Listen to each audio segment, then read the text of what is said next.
Fantastic. So, guys, it's recording now. Now, before we start, I think once again, welcome everyone. This is session 3 of 5 or 6. We'll see how it goes of our pre-hospital life support series. We're really excited to bring you some live demonstrations. You might have seen it last time round as well. Hopefully this time round, a lot of you can stay for the whole hour. There's a lot of really good items that we're going to discuss. If you haven't watched the previous episodes, they're already online on the Medifine website and your accounts. Need access to that, please message on the either me or Bogdan or someone, and we can get you access to that. Okay. Now today's session is supposed to be really interactive. Okay, so it always is, but we want it to be even more than usual today. So if everyone has another tab open with Mentimeter, we're going to do some polls in some time. And the ones who've already got their cameras on, fantastic. If anyone else wants to put their cameras on, that would be really cool as well. I know there's a few people I recognize, but I'm not going to pick them on too early. But if you want to, just go for it, honestly, because we're all friendly here. It's quite a small group, and hopefully we'll get most of it. All right, guys. So I think there we go. Rosalind's on board. I'm sure we'll get a few more as we get the scenarios in, Jamie. Oh, there we go. Got Reem as well. Hello. Hello. Good to see you. There we go. Come on. Who else is brave? Let's see. Let's do some peer pressure so everyone turns their cameras on eventually. Come on, Komal. I know you're around, and Priyanka as well. Let's just do it. We're all friends here. There's Steve. There we go. Steve's on board. Let's see, Isabella. Let's see. Come on. Someone's getting Yusuf on board as well. Where is he? Oh, there we go. Isabella's on board. Amanda. We're getting there. We'll get there. Don't worry, guys. Thanks so much for doing that. Just leave it on if you want. All right, Jamie. I think in that case, let's make a quick start. And if anyone has any questions, I'll be on the group chat here. So if you have any thoughts or anything, just message me on there. I'm more than happy to help out, guys. All right. So enjoy it. Ask me any questions and message me afterwards as well. I'm more than happy to help. Okay, go for it. Thanks, Nav. Hello, everybody. Welcome to session 3. We're almost at the halfway point, I know, but it's only going to get even more wicked from today. I'll say since it's being recorded now, massive shout out because a few of you have been in touch with me personally. You can't make these sessions, but I know that you're catching up with the recorded sessions. So massive shout out to you. Well done. And hello to everybody else again. Good seeing you. So let's get this show on the road. I'm just going to share my screen. Nav, could you enable screen sharing for me? There we go.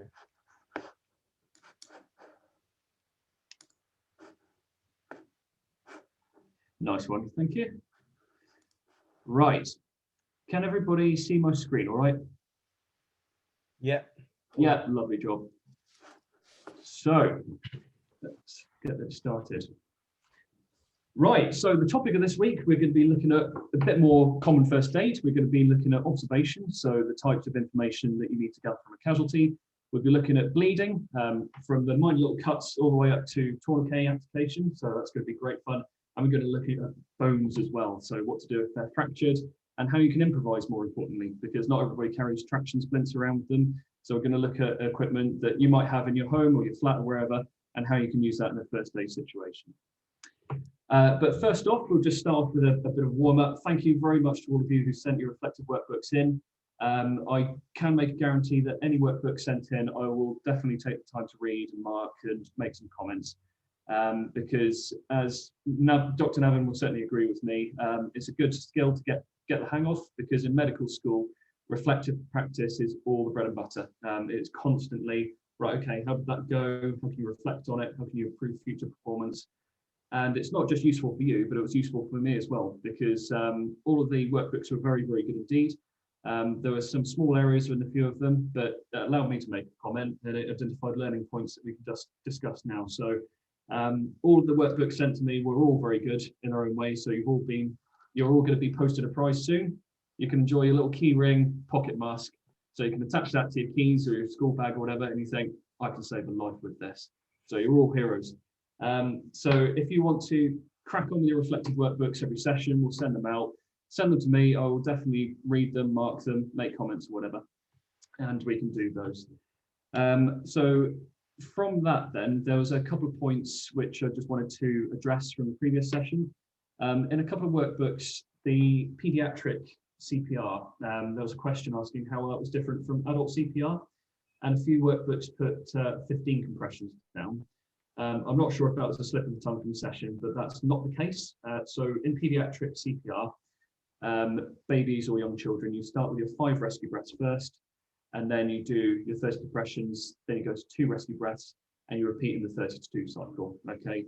It used to be 15 compressions a few years ago, but that's been discontinued. So adults, children, whatever, it's always 30 compressions. And I had a question on WhatsApp, very good question, which asked why we put pregnant women on their left-hand side in the recovery position.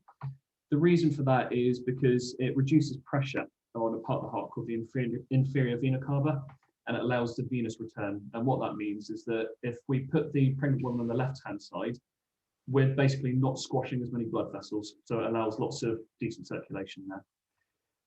So before we crack on with the Mentimeter warm-up, does anybody have any questions they want to ask from last time or about the workbooks or anything like that? Feel free to shout out and mute yourself. Fantastic. Jamie, so on the screen here, is that real reflections from everyone?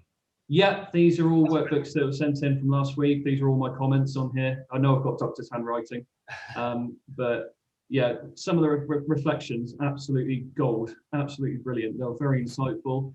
There were people saying, I didn't expect this, or that's completely changed my view on this. And all of these reflections will help make you better future doctors. I mean, these sessions are for you. So the more you reflect on it, the better. So I'll just put on some screenshots of some extra good workbooks there.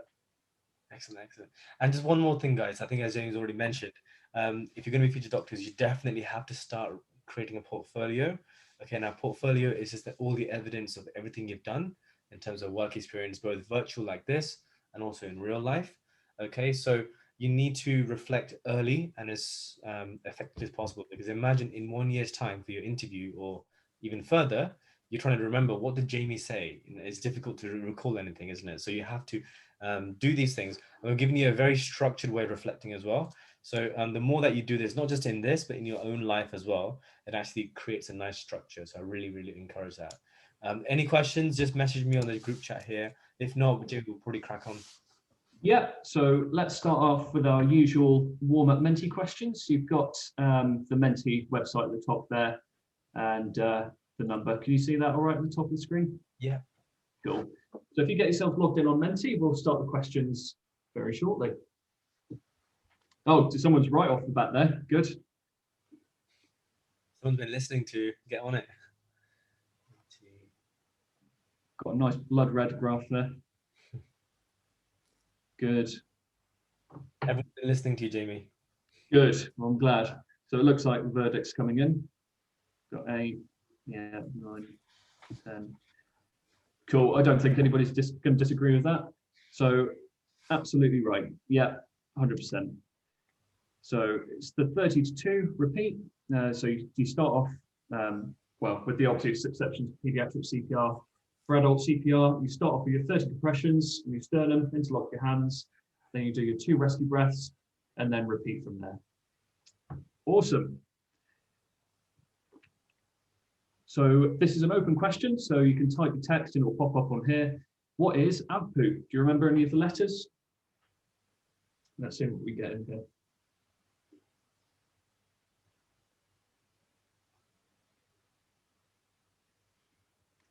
I'll give you a clue for free. It's to do with level of responsiveness and how we assess it.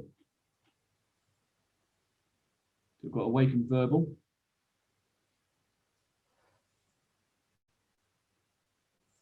Mnemonics are a bit more difficult to remember, aren't they? Pain, yeah. Now we're taking off. Good. All right, work relate, yeah. Verbal. Yeah, responsive. Brilliant. Sounds good to me. Vocabulary, I like that. Yeah, so these are the different levels of responsiveness. In the pre-hospital setting and in ED, we use a metric called the Glasgow Coma Scale, which is 3 to 15. Basically, we use all kinds of determinants to see how conscious they are. But in normal first aid, we use the AVPU scale. A is alert or awake, and the patient's totally fine, just like you and me. We're all talking to each other, they're fine. V is when they react to voice commands. So verbal, vocabulary, all means the same thing. So can you open your eyes? And they react to that, then we say they're V. If they don't do that, but they react to a pain stimulus, that's the P. You remember my favorite technique, pushing the pen into the nail bed, or Navin's trapezius massage, or all of our favorite techniques, sternum rub, dropping the hand on the face. Yeah, that's all P. And if they don't react to any of that, then we say that U, which is unresponsive. Good stuff. Right, here's a challenge for you. So this is an ECG trace. That's what the heart's doing. So your question is, what kind of ECG rhythm is this? Over to you. Jamie, I must say this is slightly difficult, but let's see what happens, eh? Well, this one's a bonus question, so if you don't get this one, don't worry about it. For just a bit of fun, the machine is plugged in. There's something just not happening with the heart. So let's see. That's a bit of a clue. Oh, Well, we're getting quite a clear verdict here. yeah. We've got PEA shockable, yeah. Systole, PEA non-shockable. Interesting. I thought this one would get a bit more variation as well. Right. So the answer to that one is, nope, not that one. You didn't see that. Yeah, it's asystole, and that's a non-shockable rhythm. Okay. So if we go back, look at the picture. If it was pulseless electrical activity, you'd have the odd bump in the trace. Yeah. That would be the electrical impulse going around the heart. However, this one is very, very flat trace. There's the odd sort of variation, but asystole just basically means there's no electrical activity, there's no muscle contraction, there's nothing happening in the heart. So from last session, we discussed the different types of traces. Asystole, and by extension PEA, which stands for pulseless electrical activity, are non-shockable rhythms. Okay. The two shockable rhythms are ventricular fibrillation and ventricular tachycardia. Again, not expecting you to remember this, it's just for your interest more than anything, but no, it's very good. So asystole, non-shockable, majority verdict there. You're absolutely right. To be honest, Amy, I think I'm really impressed with everyone here actually. Yeah. I must tell you a bit of a confession. A lot of my final year medical students or my friends who are final year medical students, they wouldn't know this actually. So you guys already know it. So you're doing really, really well. And also just show that Jamie's delivering some really good content here as well. So it's all good for the future. So next time you're watching Holby City or Casualty with one of your flatmates and they say, oh, the patient's flatlined, you say, actually, no, they're in a non-shockable asystole. There we are. Right. So we'll go back to this one then. Well done. Good to see that you're keeping up with this. So here's a challenge. Either put it on the chat or shout it out. We've got an emoji round. So see if you can guess what mnemonic I'm referring to. Each line is a different letter in this mnemonic. So see if we can remember what this one is.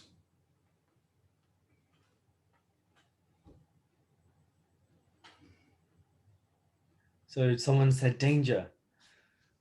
Okay. What, like DANGER? Potentially. The second one is APU, someone is saying. Oh yeah, I can see that with that. Sort of alert voice, pain unresponsive, yeah. Yeah. Any others, guys? Doctors A, B, C, D, E? Yeah. Who said that? There's a couple of them, Hannah and Isabella. Both. Well done, Hannah and Isabella. Yeah, spot on. So you got your danger, response, so you remember the APU scale there.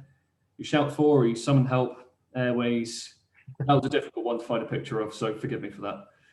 Breathing, you got your ticker there, your circulation, disability, and your exposure. Brilliant. So we've got the Amiga here, just so we remember what we're talking about. So this is how you assess a scene and triage your patients. So you first assess a scene, check for danger, you make it safe, if it's safe to do so, obviously. Then you can give your emergency aid, make sure you get your help and your aftercare. So that's things like doing your paperwork, giving statements, cleaning up the scene, that kind of thing. Fantastic. So unless there's any questions. Right. So we've got this scene. You're from the perspective of the photographer. So what kind of dangers do we have here? And by environmental considerations, I mean like stretcher access, things like that. What are your considerations walking onto this scene? Well, for this one, Jamie, I'm just gonna pick on some people now and try and Yep. just say it out loud. So I can see Sarah on here. Sarah, do you want to unmute yourself? Go for it. Just very simply, like what dangers can you see here? There's quite a few things. Go for it. Probably the staircase is kind of like cluttered, maybe. I don't know. Yeah. One more. His leg is broken. I don't know. Sorry. Potentially. No, it's really good. It's really good. Well done. Right. Let's move on. Jana, what do you think? I'd just say the door, anyone can open the door and just can Smash into possibly cause a conflict here, and someone may fall on someone and stuff like that. Yeah. That's Yeah. reasonable. Not really One more ruined it. thing. One more. Go on. Everyone has to say two. Go for it. One more. Oh, sorry. I think there's something like on the stairs. I feel like it might fall onto them. I'm not sure. Yeah, there's It's some not in a some very good bag or position. something. Yeah, I'm not sure what that is. I'm sure Jamie will tell us in a second. Well done, Jana. Roslyn, go for it. Any other? Well, actually, let's move on to what are our environmental considerations on here? It's slightly more tricky. I mean, I think the place is quite small and narrow, and there might be obstructions that could slow down any kind Yeah, of process. Yeah. it's going to be difficult to get a trolley in there, isn't it? The stretcher, gurney, that kind of thing. Yeah, One more. brilliant answers. Cool. So yeah, that orange bag, that's a vacuum splint, which we'll talk about a bit later on. But it looks nice and shiny and slippery. So if you're not looking where you're going walking downstairs, you're probably going to break something. Somebody's carelessly put their suction device there as well. Not a brilliant place if you're walking downstairs. Yeah, you're quite right. You've got all sorts of equipment there. You've got mates standing just by the door. Environmental consideration, well, somebody's parked their van in front of the door for a start. And it depends which side the stretcher is going to come in, but you're going to need to move him to a position where you can get him onto a stretcher quite quickly. Yeah. So it's all about keeping your mind in that sort of analytical state. So that's good. What about this scene here? Right, next. Who's Reem Jazrawi? What do you think? What's going on here? A fire had caused this, or maybe the ceiling collapsed. Yeah. Mhm. Yeah. To be honest, it looks like a wreck, doesn't it? So I think it's quite difficult to interpret. But if there was one thing that you probably think is the number one cause of this, what would that be?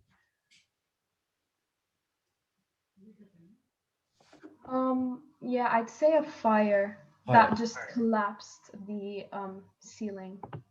Yeah. Mhm. Someone else saying grease fire as well. Yeah. Right. Let's move on to Isabella. What is our environmental considerations here? If you were to be the first responder as a medical person. There's a lot of smoke, so that would be a hazard. 100%. There's also a lot of clatter on the floor, so obviously like there will be sharp things up above you and below you, so that's what you have to consider. Yeah, 100%, definitely. We'll get one more if possible. Yeah. Go on, Steve. What do you think? Is there anything else you should consider here? I was gonna say about the sharp objects on the floor, and kind of looks like there's some glass on the counter as well. Yeah. I guess. And there's like parts of the roof like kind of hanging down from the ceiling, which could possibly hit your head. I'm not sure. Yeah. Excellent. Sounds good to me.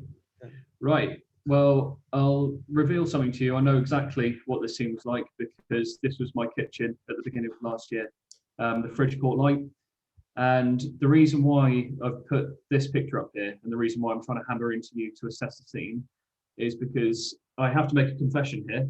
When I saw that my kitchen was smoking, I opened the door and I went straight in. It didn't even occur to me that there might be a fire. I thought I left the oven on. But when the firefighters came, they cleared the smoke. That's the scene that I saw afterwards. So bearing in mind, when I was completely blind, I mean, you couldn't see a hand in front of your face. I was walking through that and I could have tripped on something. I could have fallen over. The smoke could have got to me. There's 100 things that could have happened. So yeah, so all sorts of dangers. There's noxious gases. Because my fridge went up, obviously all that melting plastic, the CFCs in there, it's thick, acrid smoke, full of toxins, and that smoke stank as well. There's melting plastic, the ceiling was starting to come down. What you wouldn't know, I wouldn't expect you to know, but that was all wooden floor as well, on a top floor flat. So if the fire was starting to eat away at the floor, that could have given way. That skylight there, I opened, and I asked the firefighter afterwards, actually, was that a mistake? Because obviously oxygen feeds a fire. He said, well, no, if you didn't open the skylight, the gases would have built up, it would have taken your roof off. So again, that's a danger which nobody would have known. And yeah, all sorts of wires and things. My mop and bucket survived though, strangely, in the corner there. But from a danger perspective, I'd say for a normal first aider, we're not firefighters, just don't even approach that scene whatsoever. Even if you think someone might be in there, you're just gonna have to wait for the professionals to turn up. So I did the wrong thing on that night, so don't do what I did, and just stay well out of there.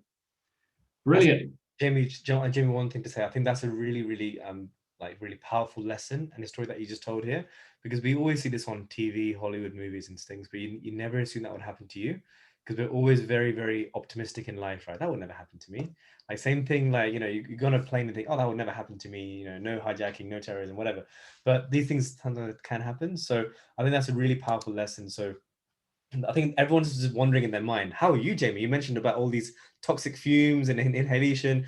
Are you okay? Have you had any treatment? What happened?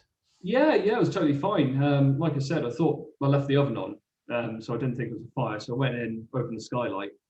But when something like this happens to you, you just go into full responder mode. So sort of diving in there, getting everybody out of the building. And then afterwards, yeah, I did have a couple of lungfuls, but I wasn't in there for that long. But the funniest part of it is that once I'd gotten everybody out into the lawn, I was being told off by my missus at the time for going into the room when I shouldn't have done. So yeah, it was all fine in the end. The flat's been fixed up now. Everybody survived, no injuries. Although the worst part is that I had to go in there with virtually no clothes on, because this happened at midnight. So yeah, that was probably the worst part of it. But yeah, it's a lesson I learned, and one that hopefully you guys will learn from as well. So yeah, if something like that happens, just think danger straight away. If the danger's too great, don't even risk it. Just, yeah, your life is more important. Cool.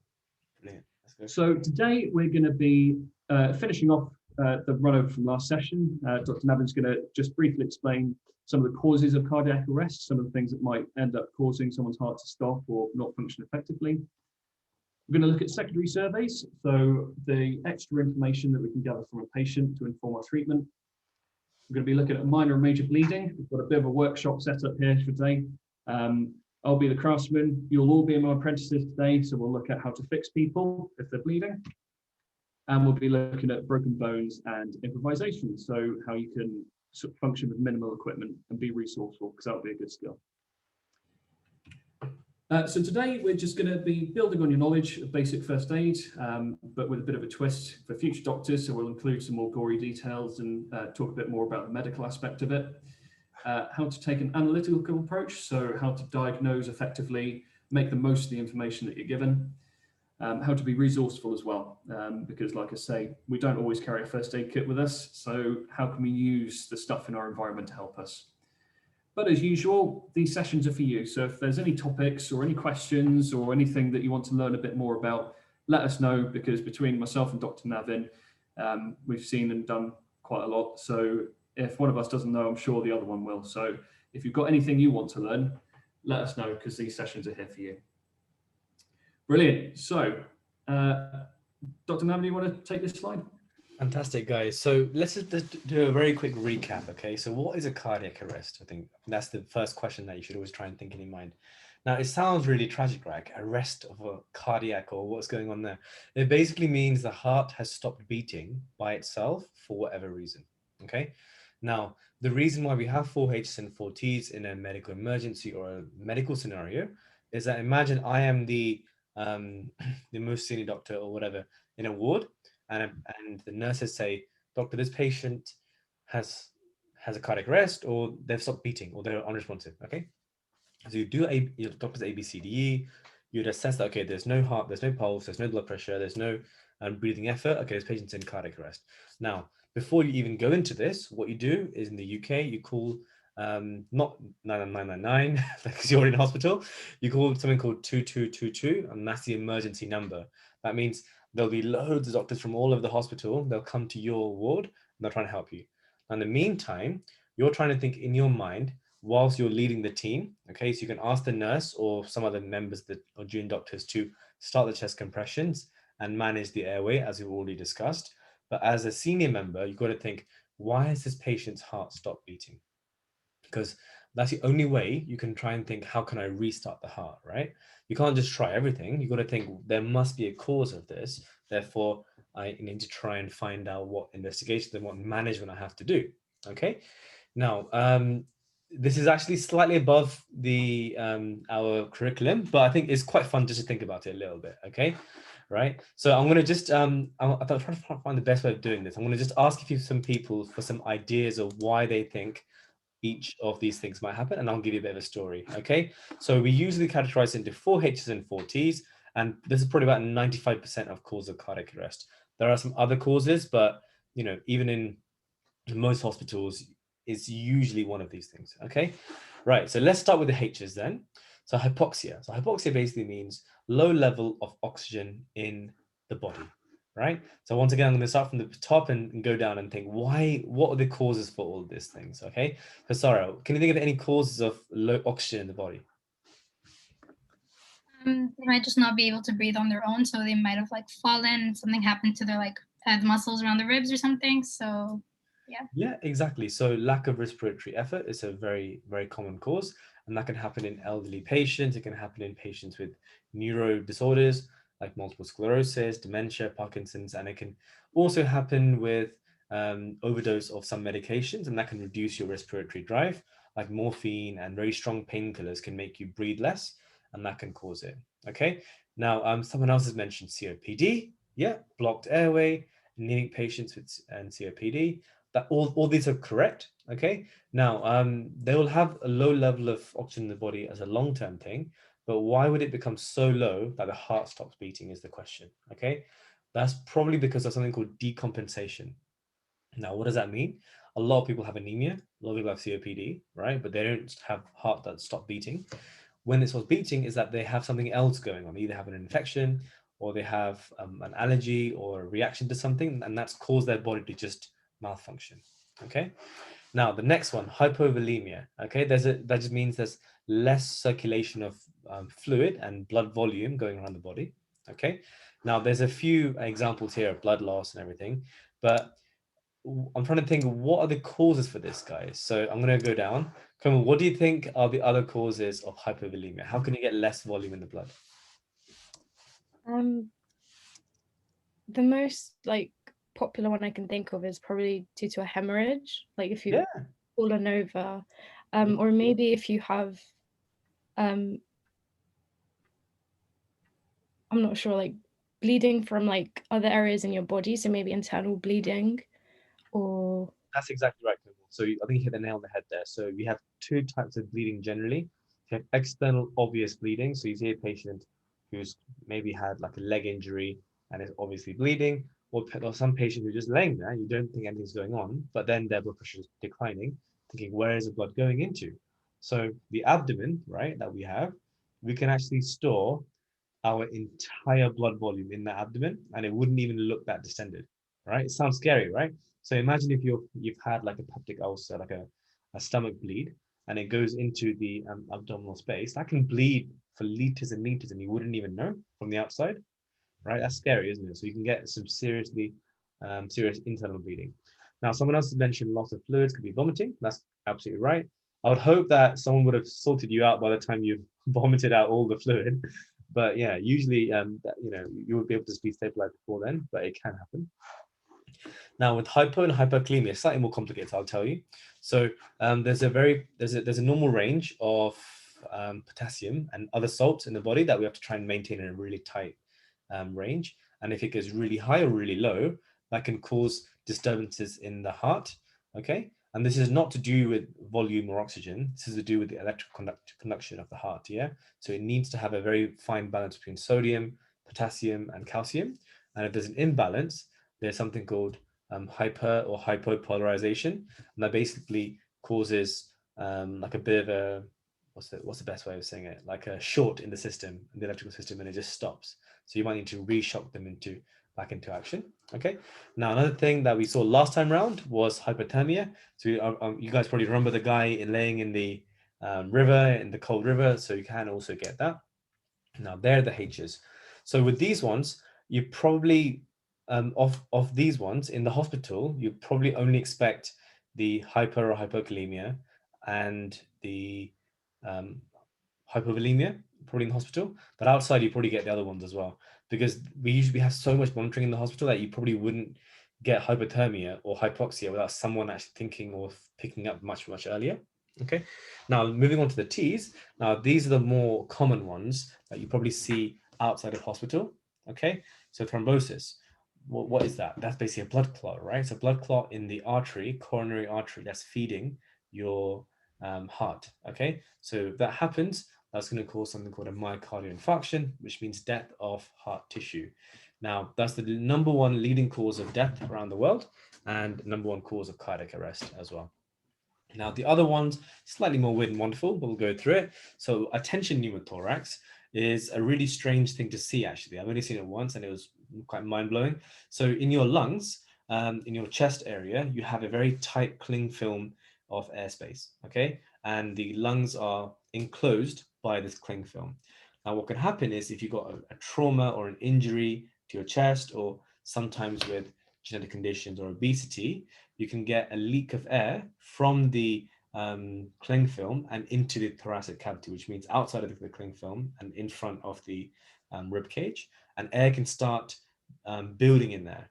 And what happens is something called a one-way valve. So each time you breathe in, the air goes into that space, and when you breathe out, it doesn't come out again. All right. So the more that you breathe in, more and more air is being collected outside of the lung.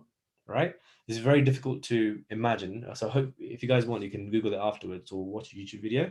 It's really, really crazy. So the more that you breathe, more air is getting trapped outside and your lung volume is actually getting smaller and smaller.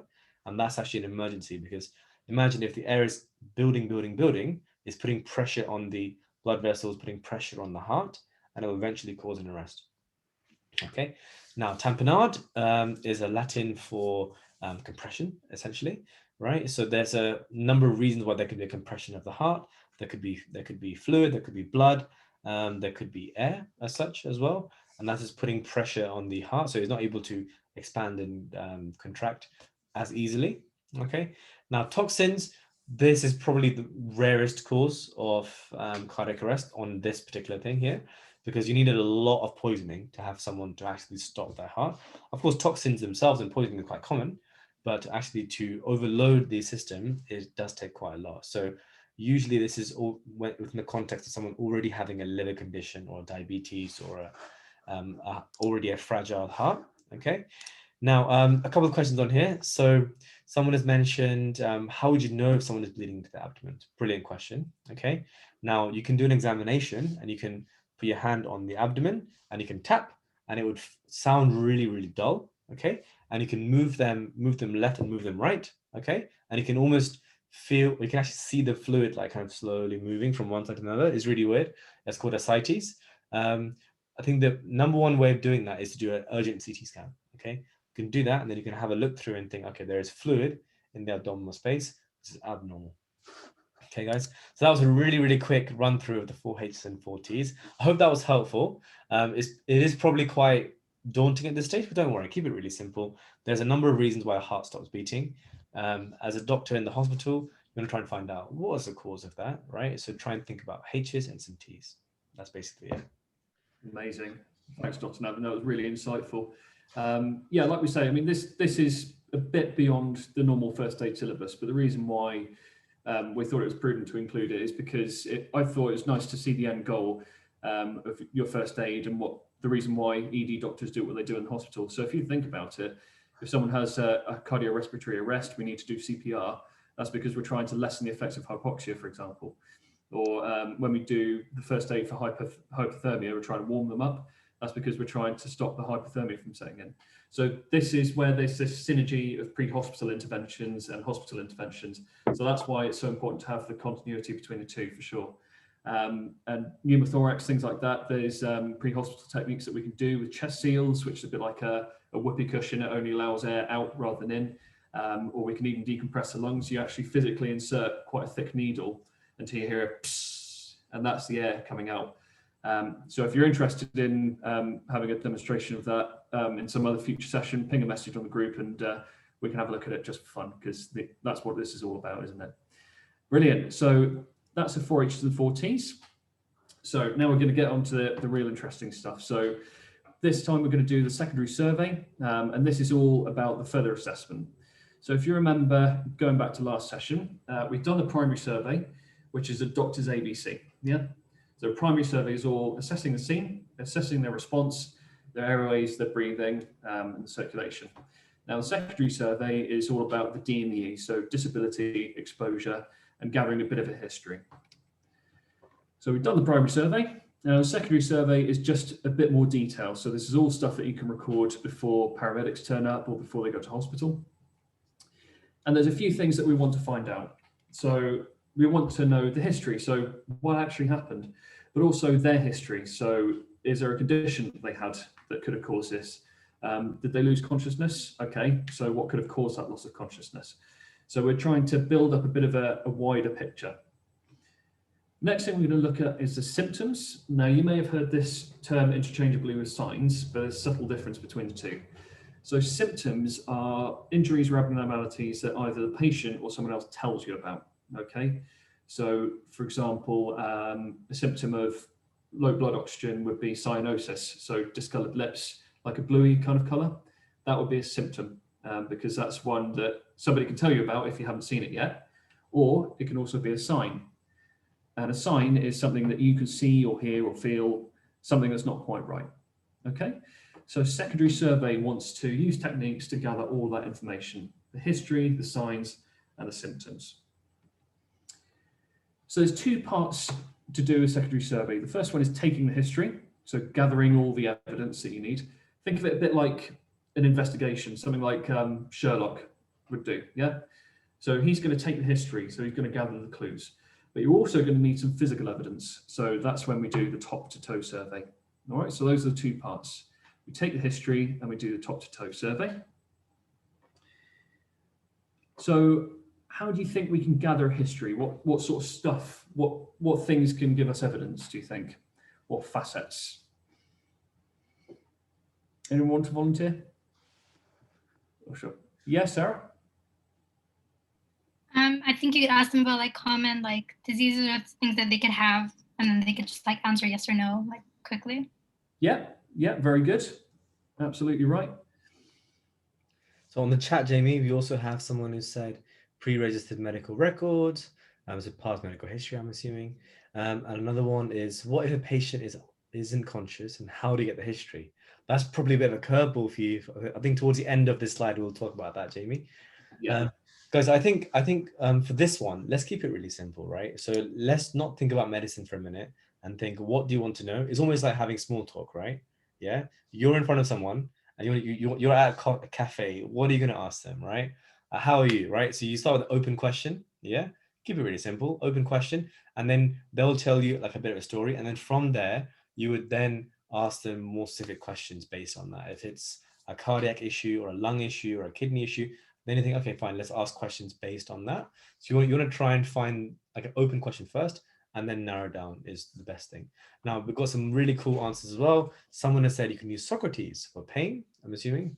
Very good. Their habits, their smoking and drinking, survey surroundings and the patient as well. I think that's also really important. That's part of Doctor's ABCDE as well.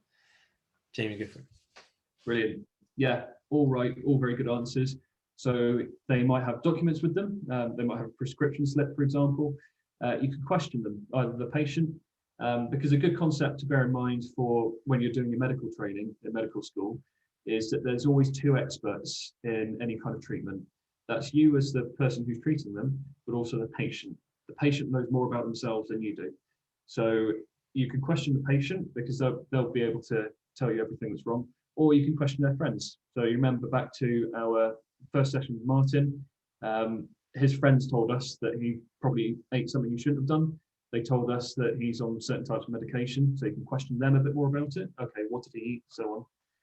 Bystanders, even some people, particularly in traffic accidents, they would have witnessed what's happened. They'd have told you who went into who, where the other driver went.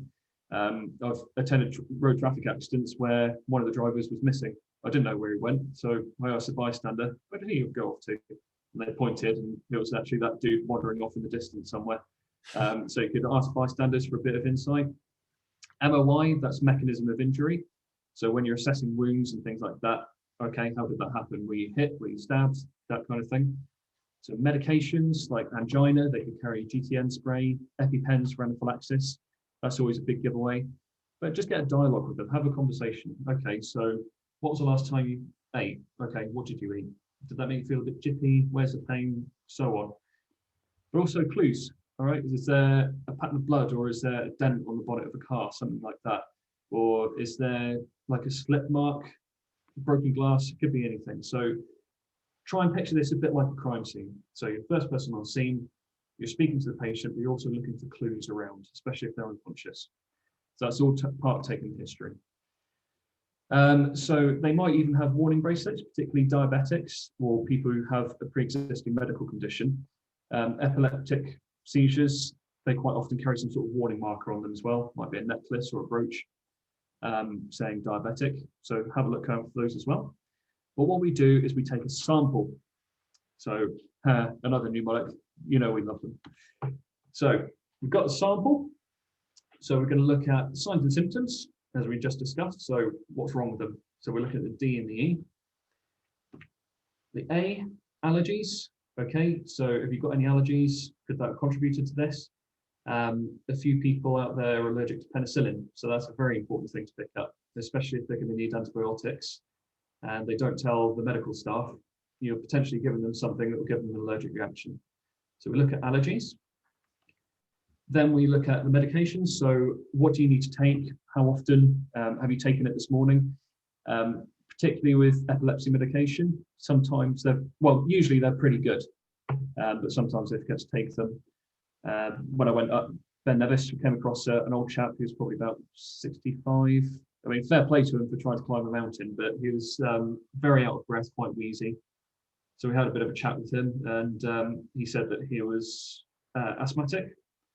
So I said, okay, fine. Have you got your inhaler with you? Oh, no, I never take my inhaler with me. Right, okay. Did you take your preventer this morning?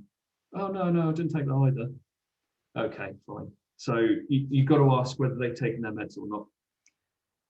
We look at their past medical history. So have they had any operations? Is their vaccination record up to date? Have they got any conditions we need to know about? Last meal, we don't mean as in this is the last time you're going to eat before you die. What we mean by this is when's the last time you ate or drank something. A very common cause of fainting on the tube, the London Underground, is usually in women, but it can happen to anybody. Because of the cut and thrust life, people often skip breakfast. And when you're stood on the tube, you're stood up for a long time, it's very warm down there, you've got no energy in your system, eventually you just faint. So we usually ask what time they last ate or drank something. But I also ask that as well because that might affect the efficacy of any kind of anesthetics they're given. So this is all information to pass on. And finally, event history. So, right, what happened to you then? Yeah, so these are all sorts of questions that you can ask. But usually I find if you get a dialogue with a patient, if you just talk to them like a human being, they'll tell you most of what you need to know anyway. So if you, I don't know, saw someone bang their head, you might not necessarily need to ask them, what's the last time you drank something, or what happened, because you know what's happened anyway. So just get a dialogue with them. All right, I hope this is all making sense so far. So we're doing the sample, but before we go on to the top to toe survey, I thought it'd be a good chance to take you through a very important concept for future doctors as well. And that is the ethical considerations with consent. All right. So if you're talking to a patient, at some point you're going to need to palpate, you're going to need to touch them, you're going to need to do all sorts of stuff to them. So it's vitally important that you get their consent to do this. However, you might not always be able to do this. If they're unconscious, you've just got to act in the patient's best interests. And that's a bit of a broad term, it's a bit of a safety net. But if you think of the doctors in ED, for example, Navin, if he gets an unconscious patient, you don't have time to wait for them to wake up and say, oh, is it all right if we save your life? You just got to act in their best interests, because that's what we're all here to do. Yeah. So if they're conscious, always try and seek their consent first before any type of intervention. So if they've given you permission to bandage their arm, but you need to, I don't know, check their chest or something, you ask consent to do that as well. Because just because they gave consent for one thing doesn't mean they're happy for you to do anything else to them necessarily.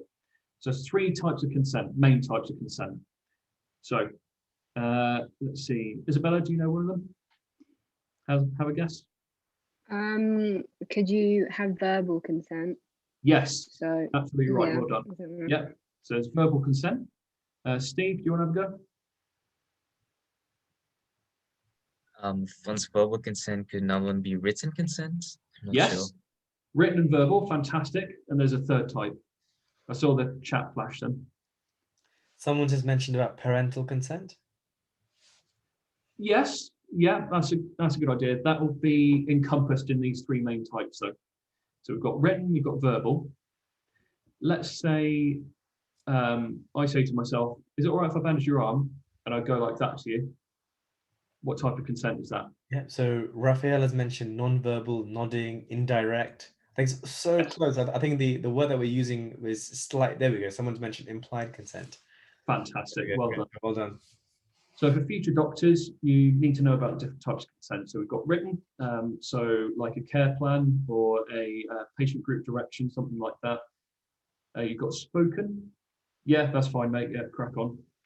Or you've got implied. So if you say to somebody, can I bandage your arm? And they hold their arm up to you, that's pretty definitive, isn't it? Sure.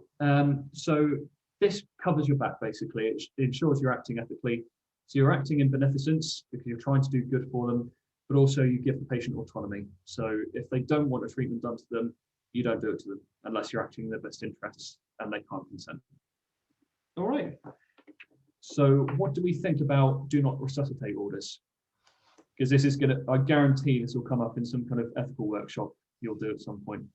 So if someone says to you, I don't know, let's say we came across John again and we were just about to start CPR and his, I don't know, his brother comes in. He said, no, don't do that. No, he doesn't want to be resuscitated. What do we do then? Someone want to be brave and give me an answer? Yep, Sarah? You have to follow like their, so you have to just like follow what they say because that's like their wish. Okay, yeah. Anyone agree or disagree with that? So on the chat, we have Isabella saying that you need to respect that. Raphael saying date of DNR and expressed it recently with mental capacity. And John has said that we should obey their orders. Interesting. Okay. So in this circumstance, if I was about to start CPR and I didn't know about the do not resuscitate order, I'd be acting in their best interests. So if nobody told me about the DNR and he had one in place, but I still did CPR and I didn't know about it, that's fine because I was acting in his best interest using the information I had at the time.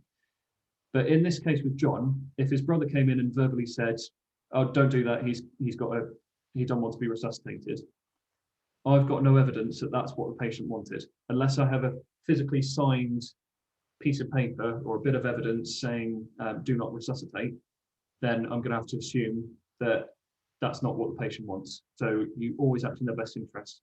So in that case, I'd resuscitate. If there was a piece of evidence that said he doesn't want to be resuscitated, fine, yeah, all right, no worries, we'll respect that.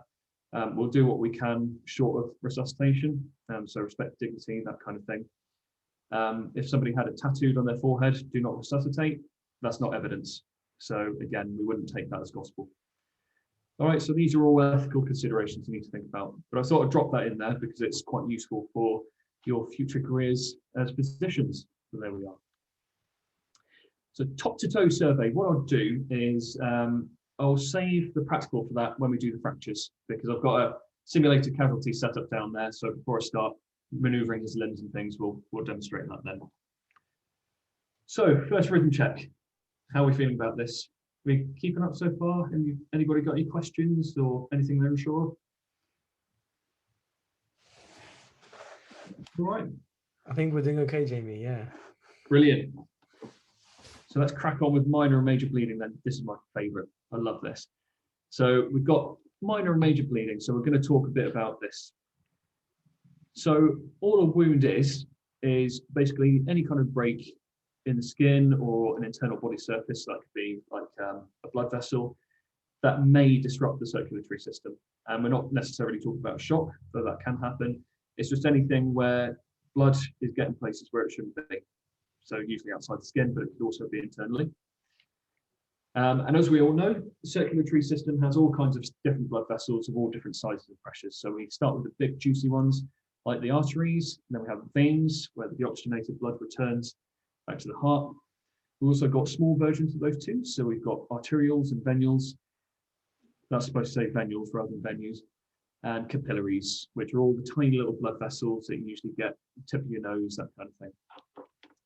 And they all bleed differently, depending if they're broken. So if you cut an artery, you get an arterial bleed. That's a proper bleeder. That will spread all over the place. If you get a vein, like a varicose vein that ruptures, that could be quite a nasty bleed as well. But if you rupture some capillaries, you might get a little bit of bleeding, but it's not usually going to be that severe. All right. So we'll go back and do some more Mentimeter questions, shall we? Oh, we've done that one. So have a best guess then. How many pints of blood do you think there are in an average adult body? In a range from 0 to 20. Just as a very quick conversion, like a pint, for those of you who don't know what that is about 600 ml. All right, so just think of it as maybe slightly more than one bottle of Coke is 1 pint. Yeah. So we're getting about 13 pints at the moment. Yeah, sorry, I realise not everybody people might not know what a pint is. It's just because that was my favourite drink in the pubs when they were open. So I know what a pint looks like, but I realise not everyone might. Yeah, all right. So we're getting about 13 about 13. Interesting. Okay, so you're in the ballpark, but you're slightly high. So in an average adult human body, there's about 10 pints of blood. Okay. So that's about 6 litres, give or take, which I've got to say, when I was researching this, that surprised me because I thought that's actually not that much. If you think of how many blood vessels there are in the body and all the different organs they have to service, yeah, it's not that much if you think about it. So it's about 10 pints or 6 litres. So out of all that blood volume then, how much do they have to lose before it becomes a critical situation? Is it 10%, a third, or a quarter?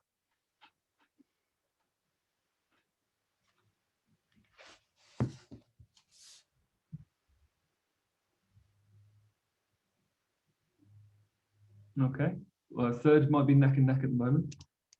Got a quarter. Yeah. Cool.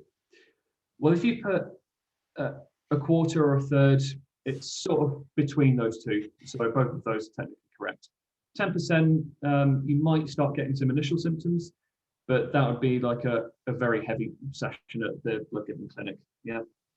So at a quarter, you'd start feeling a bit funny. You're starting to lose a bit too much blood.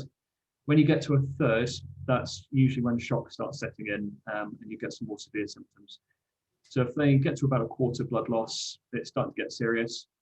By a third, they need urgent intervention at that point. Okay, I think that's it for the questions. Brilliant. Yeah, so just to set the scene a bit. So we're going to have a look at some wounds and you're going to tell me what types they are. So what about that type of wound? Anybody got a guess? I won't accept cut because that can mean anything. So Raphael's mentioned capillary, superficial. Okay. Isabella said superficial. Let's see anyone else. Amanda Luck, what do you think? Isa said minor. Sounds like me. Amanda, minor. Cool. Well, it's kind of after the Latin name there. So this one is an incision. So an incision is just a clean cut. Could be caused by a paper cut, bit of foil, something like that. May bleed heavily depending if you've ruptured a blood vessel, but something like that, it'll bleed a little bit and then it'll usually dry up and clot quite quickly. Unless they're a warfarin, but that's a whole different session. So what about this wound here? What are we thinking? There's some very like shocked faces on the chat on the group I can see. Sorry, I should have put out a warning really. They don't get more brutal than this. So this is the worst picture you're going to see. Amanda, what do you think? It's stabbing. Stabbing? Okay. Maybe? It's cut like into the inner part of the skin. Yeah, so we've gone through definitely the top layer of skin. We've gone into the dermis now. We've gone below that even. We've ruptured blood vessels there. Someone else has mentioned laceration. Yes. Yeah. Who said that? That was Priyanka. Well done. Priyanka. Spot on. Yeah. So a laceration is a nasty cut. That's when all sorts of different forces act on the skin. It basically rips the skin apart. Okay. So it might bleed less depending on where it's lacerated, but there is a high infection risk because usually lacerations are caused by some kind of blunt impact or someone falling off their bike. All kinds of grit gets in there, but obviously it's quite deep in the tissue, so contaminants can get in there and all sorts of stuff. So there's a high infection risk with that one. What about that one? Bruise. What was that, sorry?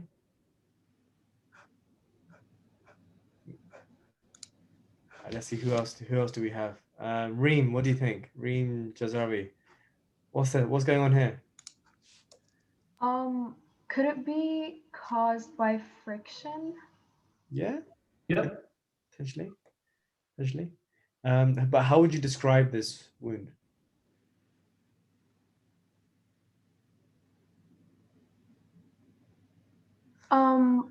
It's a hard I'm one. not so sure. That's okay, no worries. That's all right. What we're doing in session 4. It's all about the learning.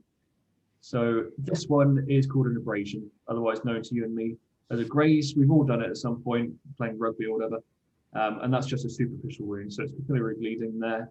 Not too bad, usually caused by friction. So if you come down a rope too quickly or fall over on a carpet, you'll get a graze.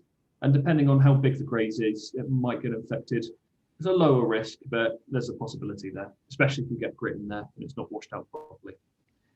So I'll get you to guess one more wound and then I'll give you the last 2 for free because they're quite similar. So final wound, I'll get you to guess then. What's that? I'll be surprised if you don't get this because we've all had one of these at some point, I guarantee it.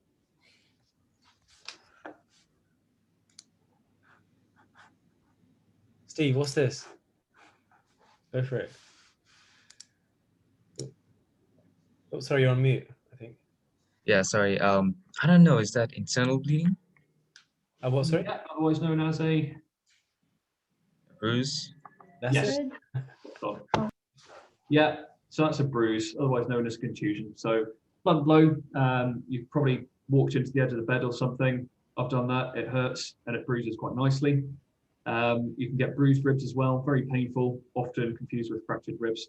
But yeah, that's where most capillaries are broken and it could indicate further injuries, like I said, broken ribs or quite common with broken bones. There's obviously sometimes some obvious bleeding on the top, especially if bone ends are moving around a bit as well.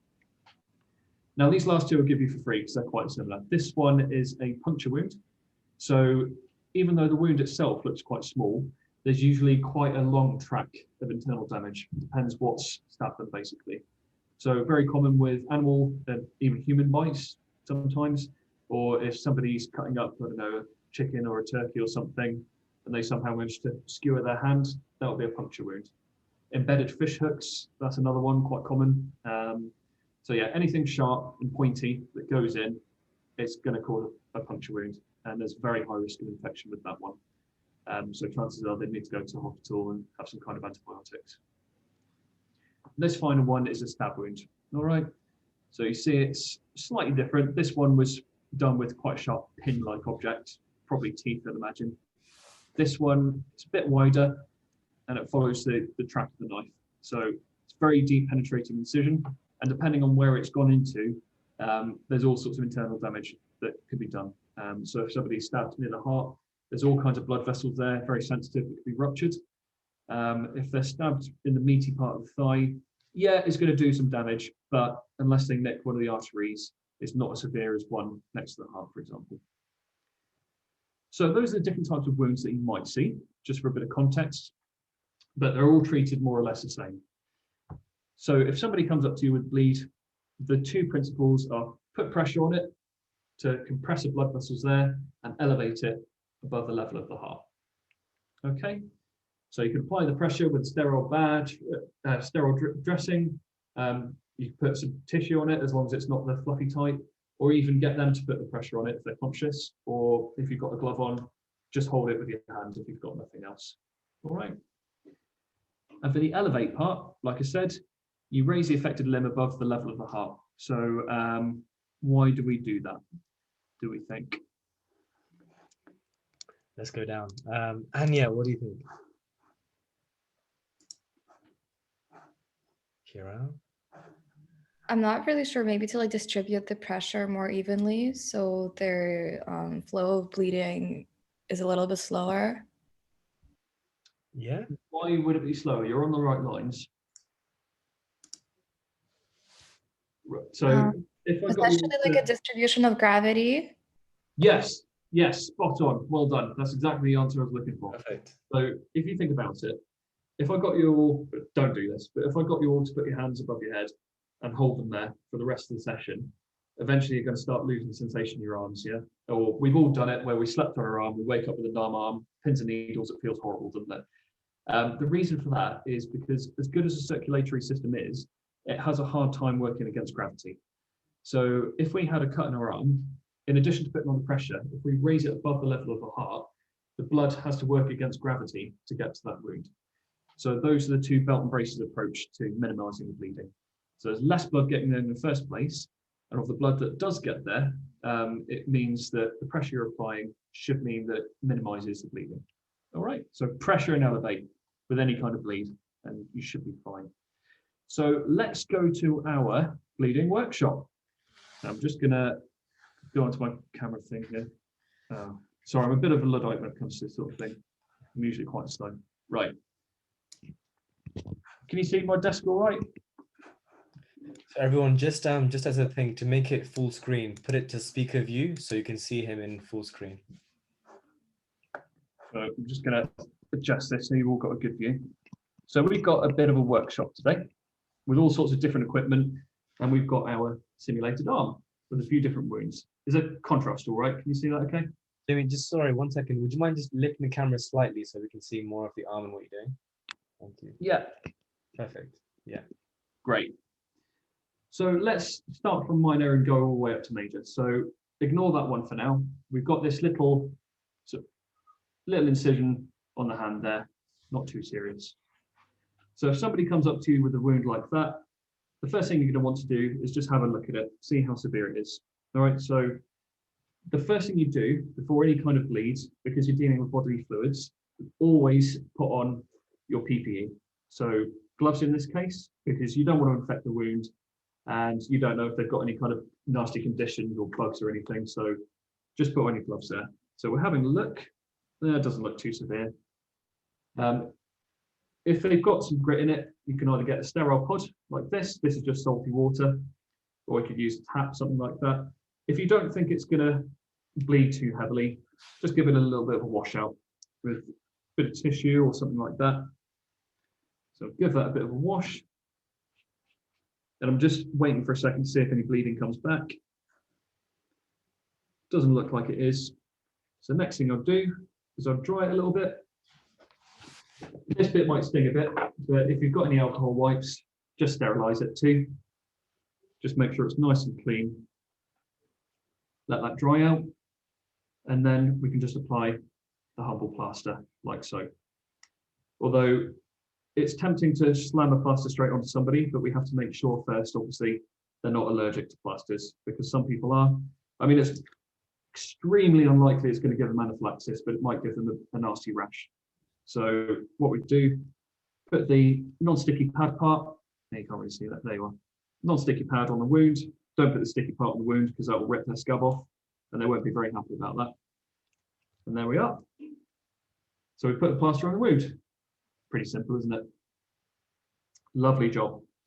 So if we move up the scale a bit then, and we have a bit more of a severe wound, ignore the arm. This is a Halloween arm. So yeah, just ignore that. We're not going to be dealing with that today. But let's say we have a bit more of a severe wound, something like this. In this case, I can tell that it's quite a severe wound, so I'm probably not going to waste time having looked at it. This is going to be an bandaged wound, and we've all seen a bandage before. Now, you'll see that it's got a pad on it, and it's got a short end, like this, and then it's got a super long end, which keeps on going and going. So remembering our pressure, first thing we're going to do is put the pad straight on the wound and hold it there. If you can get the patient to hold it for you while you work on the bandage, that's great. But in this case, let's say they're indisposed. So I'm holding and putting the pressure on the pad. I'm keeping the short end of the bandage free. I'm just letting it hang by the side for a minute. And the correct bandaging technique, make sure it's nice and taut, stretch it, and just go round both edges of the pad and keep going until the bandage and the pad completely covers the wound and both edges of the pad are covered as well. So this will take a minute. So keep on wrapping round and round. Make sure it's tight enough that it's going to apply pressure when you remove your hand, but not so tight that it's going to cut off their blood supply. And I'll show you a test for making sure that's the case in a minute. So we're bandaging all the way around.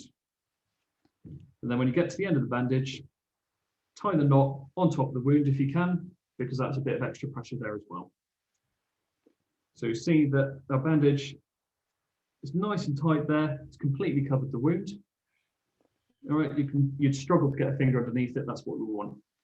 And to ensure that it's not too tight, we could do what's called a capillary refill test. Basically, press on your fingernail for about 5 seconds, press hard, and then remove it. And if you try that with your own fingernail, you see that it goes white when the blood supply is restricted. And then as the blood comes back, your fingernail goes pink again, unless your hand's really cold. So I do the capillary refill check just to make sure that we're not cutting off Matey's blood supply. Is everybody happy with that? It's fair enough, isn't it? Cool. So just give me 2 seconds to undo this bandage. So you're all going to be world experts now. If somebody cuts themselves in the kitchen, you'll be absolutely competent in applying a bandage, yeah? I love this session. So let's go up the severity a notch then. And let's say that this person was disassembling a caravan, they fell over and a piece of the aluminium frame got stuck in their arm. So we've actually got an embedded object now. So do you think I could bandage over that to keep it in place? I'm seeing some shaking heads there. Does anyone want to say why? Why not, Jana? Sorry, why not remove the object? Because sorry, was that the question? So go for it. So first of all, just describe what you see there and what do you think we should do? All right. So first of all, what I see is that the object is in the middle. So my worry is that if I remove the object, then the object is cutting too deep, and instead of keeping pressure, blood may come out, and the person may lose a lot of blood. So I might first try to assess how deep the cut is, and then basically try to apply pressure on both ends where the object is inside of it, maybe. And then after, like, carefully just remove it and then apply the pressure, I think. Fantastic. I think that's a pretty gold standard answer. Yeah, I can't think of much to add to that.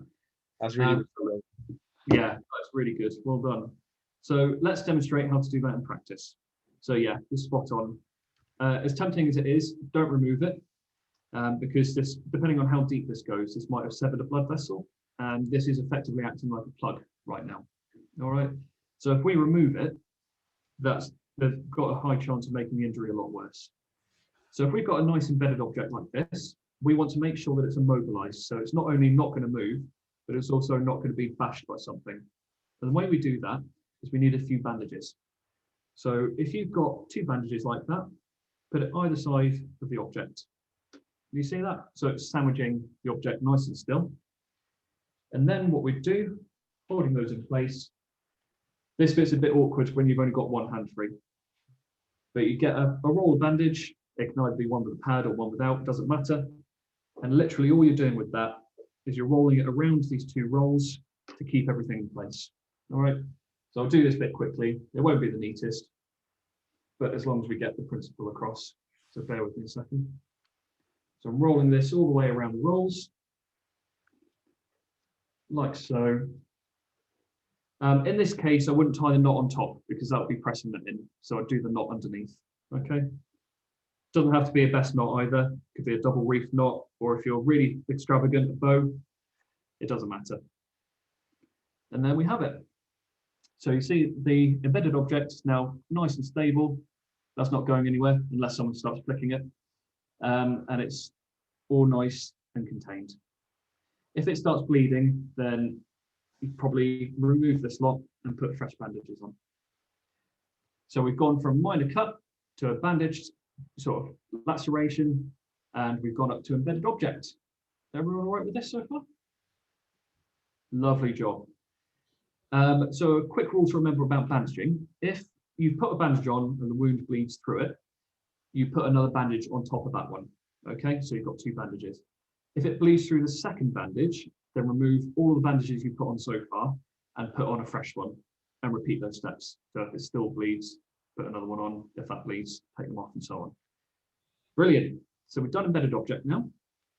And the other technique that I want to show you, this is for your interest, this technique.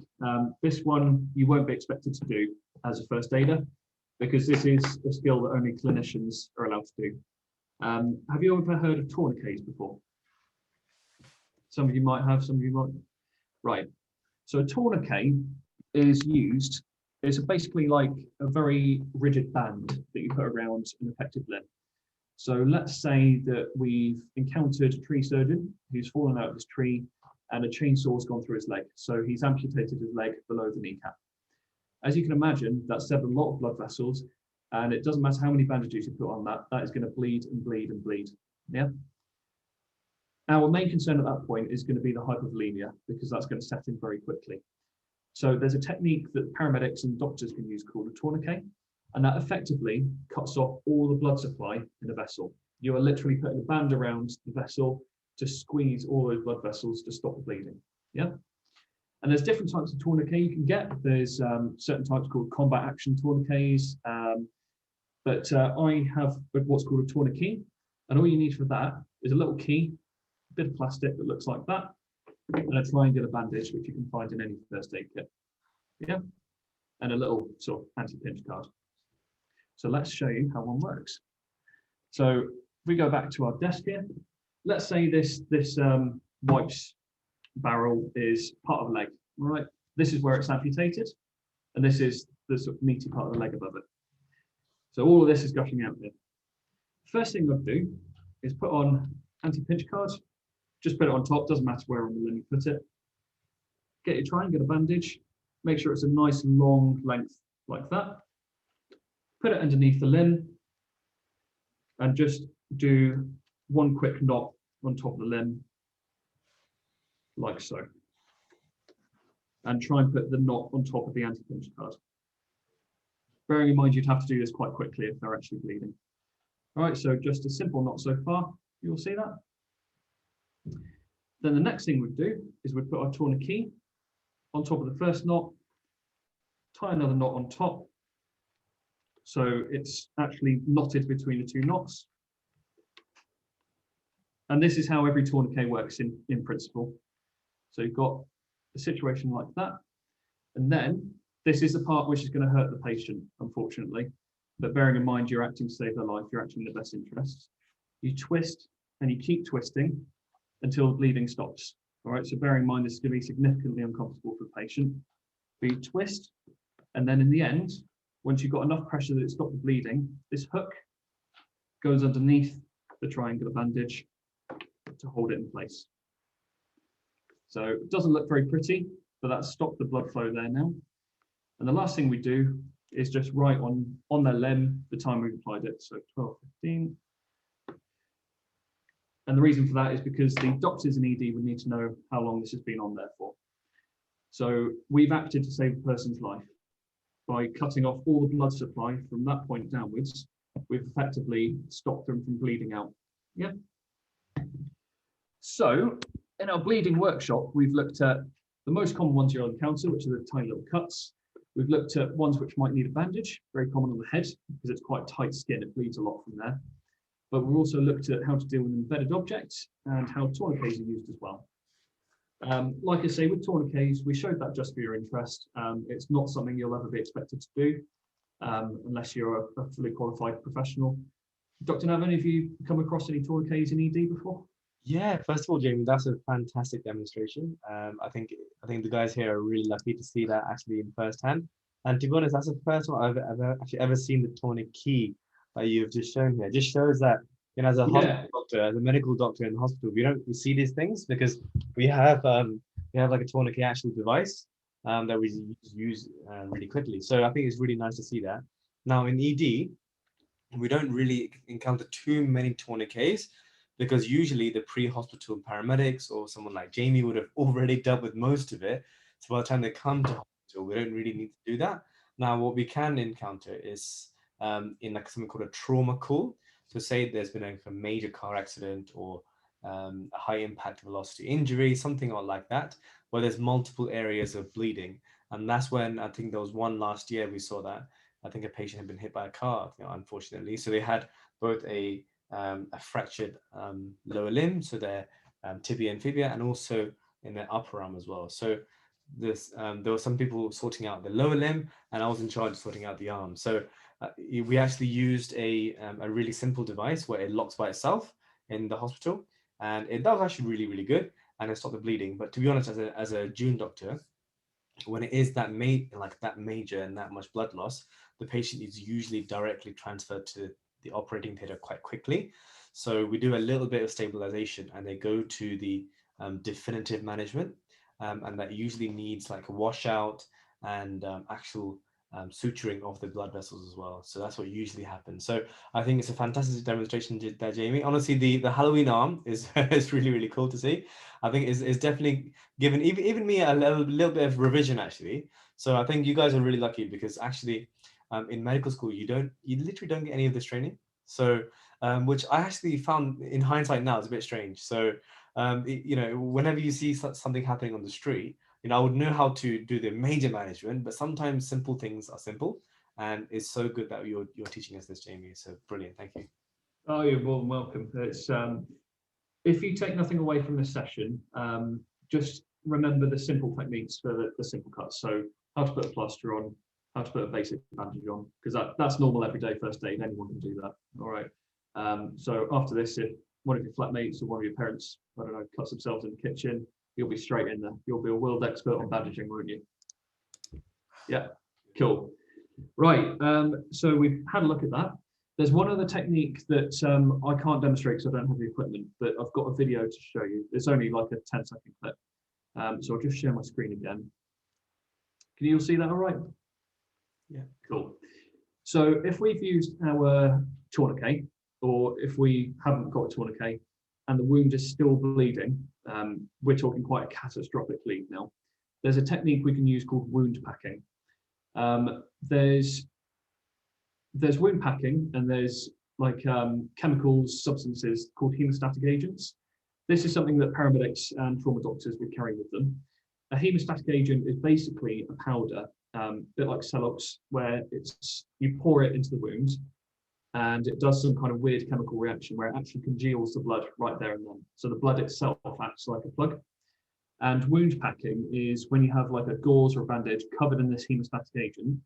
And if you have a deep wound, you physically jam this gauze into the wound. You're actually pushing it in because remember, you're aiming to stop the bleed.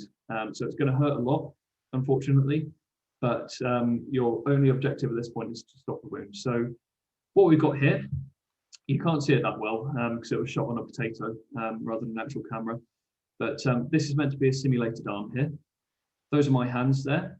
And you can see the blood is feeding into this arm. So we're simulating a major bleed from this arm. And this is me doing wound packing. So you see how vigorously you have to shove this material inside the cut. So that there is trauma dressing covered in these hemostatic agents. And once you've stuffed the wound as much as you can, you've packed it, you just hold it in place like so. So I'll show you again. So we're shoving all of this trauma dressing into the wound. making sure that it's nice and tight, there's no gaps in there, and we just hold it in place. And you couldn't really see it in that clip, but that significantly stemmed the amount of blood that was being lost from the limb. So that's the only other technique that we can use as well. But again, you don't have to remember it, but I thought it'd be interesting to show you. So those are some of the techniques we use in pre-hospital. One thing you will have to be familiar with, though, is how to recognize shock. So we alluded to it earlier. Once the blood loss reaches a critical volume, hypovolemic shock is a very real possibility. So if your patient starts demonstrating any of these symptoms, if they're becoming a bit not with it, if they're becoming restless, if they're yawning a lot, they're all trying to compensate for this lack of oxygen in their system. So if they show any of these symptoms, you've always got to assume that they're going into shock. And all shock is when the circulatory system becomes ineffective. What that means, it doesn't mean that the heart stopped beating necessarily, but it means that there's been something wrong with the circulatory system somewhere, that despite its best efforts, not enough oxygen is getting to the core organs. Yeah. So in this case, they're going to go into shock because of the blood loss, and that's the hypovolemic shock that Dr. Navin explained to you earlier. So yeah, we've got not enough blood going around the system. So as long as you remember when something's not quite right, these symptoms, then you'd be recognizing shock. You agree, Dr. Navin? Yeah, Shock's quite a common thing. To be honest with shock, I was just going to say actually, so shock is actually one of those things that's really difficult to completely realize, because it all depends on context, okay? And also depends on the patient's age and their fitness as well. So I'll give you two examples. So there was one patient where they were in their 30s and they were having some internal bleeding. So like I was mentioned before, from a bleeding like stomach ulcer that was bleeding into the abdomen. Now, because they're young, they have a good vasculature. So the arteries and veins were quite good at compensating for that by constricting, and they had a good stroke volume in their heart, which means they had to lose a lot of blood before we even something was wrong. So by the time the patient became confused and clammy and unwell, the patient had already lost probably 3 liters of blood into their abdomen, and that's really scary, because then that patient had to go immediately to surgery with a proper laparotomy. So they had to flush out all that blood, stop the bleeding, and put 4 or 5 or even 6 liters of transfusion blood back into the system. And that's because the patient is young, and we just did not pick up the signs of shock early enough. Now, in an older patient, they will decompensate much sooner. So like I remember once again in surgery, the patient had finished a cancer surgery, and one of the sutures, when they closed up the bowels, probably had not closed everything properly, and there was a very small leak, and within half a liter of blood loss, the patient was very unwell. That's because their heart was weaker, their vessels are not able to compensate for that, and we're able to pick that up much easier. And that patient did not require a major surgery. It was more of a keyhole, suck out the blood and actually tie off the thing again. So I think with recognizing shock, is it all just imagine, right? If the more fitter you are, the more unwell you have to become before you show any signs. Whereas the older or even younger patients, actually, there are much less before you start to decompensate. All right, I think that's probably the take-home message there. Definitely. Thanks, Dr. Navin. Yeah, exactly that. Shock is definitely a killer. So if you remember just a few of these symptoms, I'd say the rule of thumb is if their patient seemed fine to begin with, and then they're not fine, it's better to assume shock and be wrong than assume it could be something else and it was shock, if it makes sense. So if they do go into shock, see if you can treat the cause of the shock first. So deal with the bleeding first in this case, because if you treat them for shock, but they're still going to go into shock, then it's a futile effort. So see if you can deal with the bleeding first. Then you lie them down and raise their legs like that. The reason for that is because all of these core organs at the moment are being starved of oxygenated blood, and the legs will take care of themselves. So what you're trying to do is you're trying to get gravity to push more blood, oxygenated blood, into their core, into their brain. All right. So you lie them down, raise their legs on a chair, call for an ambulance. Any kind of shock, doesn't matter what's caused it, get an ambulance down there straight away. Loosen any tight clothing as well. The reason we do that is because you're giving the blood vessels less of a hard time getting blood around the system. So if they've got scarves and things on, or if they've got a really tight jacket, something like that, just loosen all of that. Give the blood an easier time as possible going around the system. And then whilst you're waiting for help to arrive, keep monitoring the vital signs. So we don't need to do the D because we've already assessed that. We don't need to summon help because we've already assessed that, but keep checking everything else. So keep making sure they're responsive. And then if they do start losing it, just double check their airway, make sure they haven't vomited or anything, but keep checking their breathing, their circulation, expose them, see if there's any hypoxia. So just keep monitoring them. All right, and that's effectively shock. So has anybody got any questions about bleeding or shock or anything so far? We're all right? I think Jamie's, once again, I think it's going really well so far. I think a lot of people are learning a lot of new concepts here. It's really, really good. I think in terms of trying to see the bigger picture, like why are we learning this, okay? There's a lot of things in the UK, especially when you apply to medical school, that they try and see, right? Like, what have you done enough insight into life of a doctor? That's one thing. Another one is your commitment to healthcare in general. So people in the UK, they usually do something called a first aid course, right? And they can do that with St. John's Ambulance or anything. I know a few of you might be in overseas. There may be similar things there, but at the moment, because of coronavirus, like everything's been cancelled. So we're doing our best to actually try and give you a simulated version of that. So at the end of this entire process, you'll get like a certificate of saying you've done simulated pre-hospital first aid experience. That'll actually be extremely valuable for your ongoing portfolio. Now, I think for you guys is more just thinking about the abstract thinking and also the medical ethics. So we mentioned that earlier on. If I was you guys, I would think about always go back to medical ethics and what are the 4 practical principles and how do they apply in pre-hospital medicine? If that's one of your major learning points today, that'll be really, really good. So always think that whenever you're doing something like this with Medifine, it's not just for learning, it's also for your personal statement, also for your interview as well. Yeah, there's kind of like a lifelong or a very long-term journey as well. So that's why it's very important for you guys to reflect nicely on your booklets later on today. 100%. Cool. Yeah. And there's no question at the moment, Jamie, but guys, honestly, don't be shy. I know that usually around the hour and a half bit, people get slightly bit, you know, I get it as well, a slightly like lower in energy, but that's fine. These things happen. But I'm sure Jamie's got one more. Actually, there's one quick question, Jamie.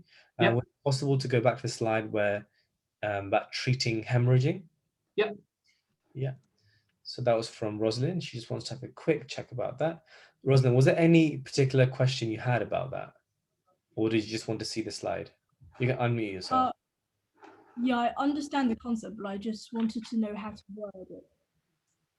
Like the pressure and elevate. Like how to Oh, word right. the So reason. if somebody asked you, how would you treat a bleed? Yeah. Just say that if you had to write an instruction manual, just say step 1, put on your gloves, make sure that you're protected, hygiene. The second step would be look at the wounds. So see how big it is, what type of wound it is, which is why we discussed different types of wounds, and how much it's bleeding, because that will guide your treatment. Step 3 would be pick what item you're going to use, so whether it's a plaster or a bandage, and apply pressure, direct pressure to the wound. All right, that phrase is key, direct pressure. So press that pad on there, and then you finish the treatment. So wrap the bandage if that's what you need to do, or just put the plaster on. Step 5 would be raise the affected limb above the level of the heart. So if it's cut on the arm, raise the arm above the head. And then step 6 will be monitor for signs of shock if it's a severe bleed, and be ready to get professional help down there. So 6 steps in all, but it follows a logical process. But if you remember nothing else, just remember direct pressure and elevate the affected limb. Does that make sense?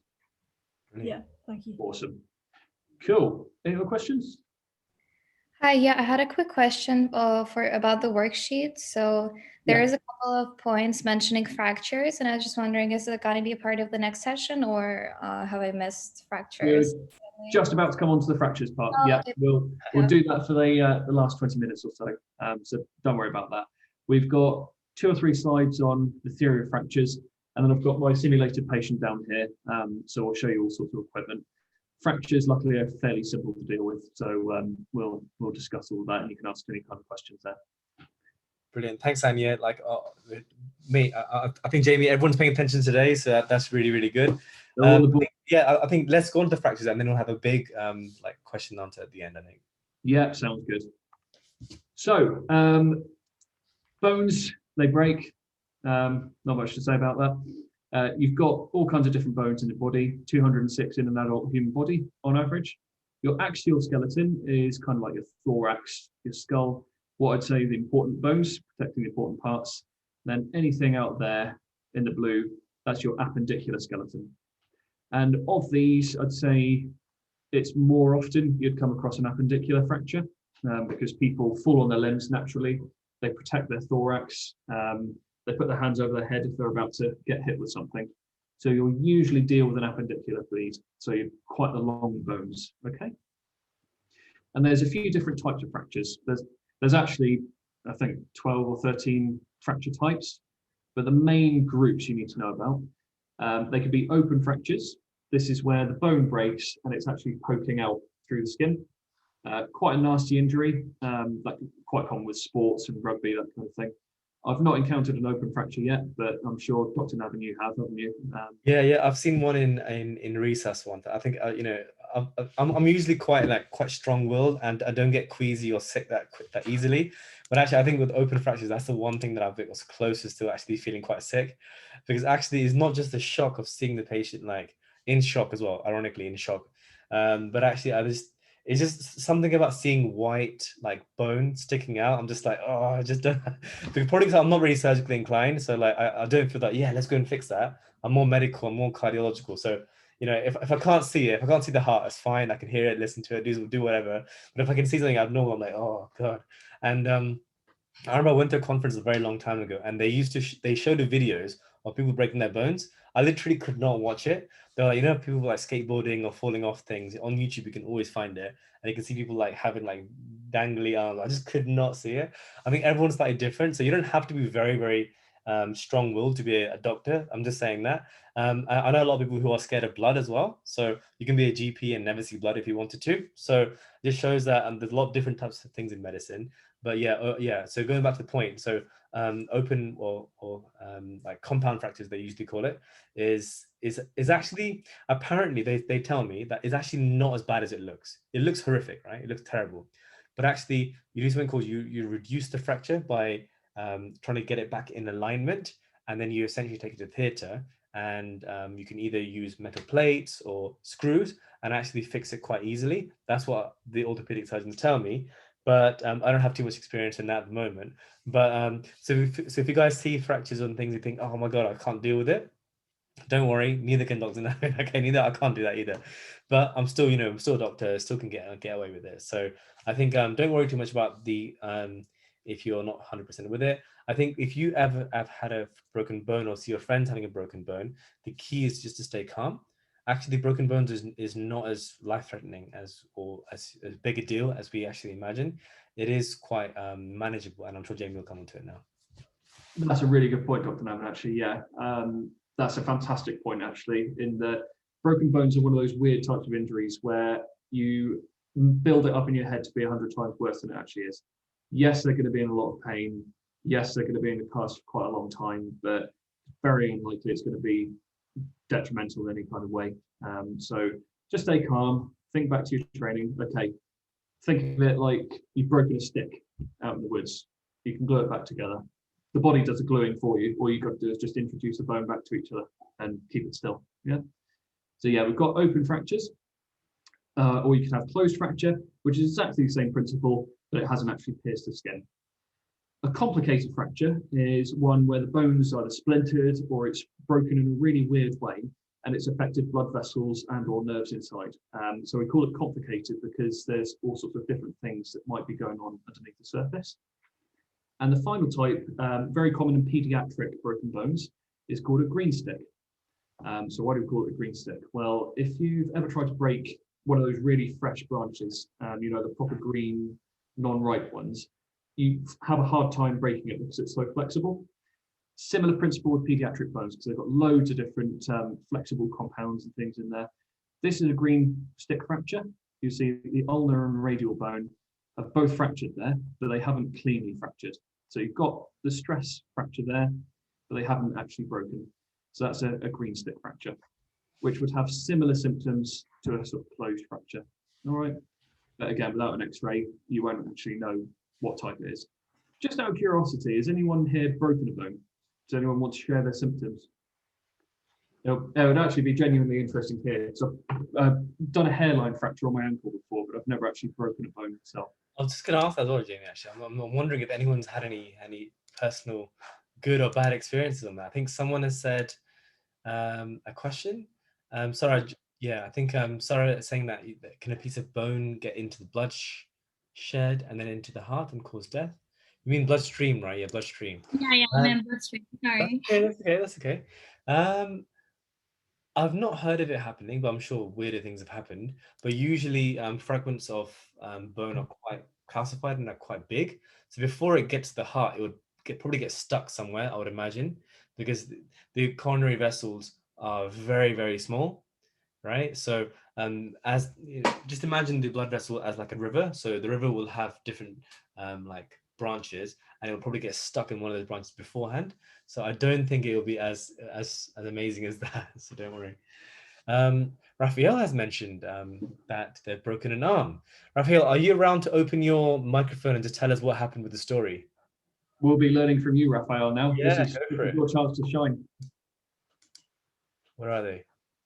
I'm gonna ask you to unmute and see if that works. Go for it. It sounds like it was. Can you hear me? I can hear you. Go for it. Amazing. I must say it was quite some time back. I was 11, so that was 9 years back. I broke my arm at gymnastics. As funny as that sounds. Basically nothing much to say. I mean, your whole arm is quite weak.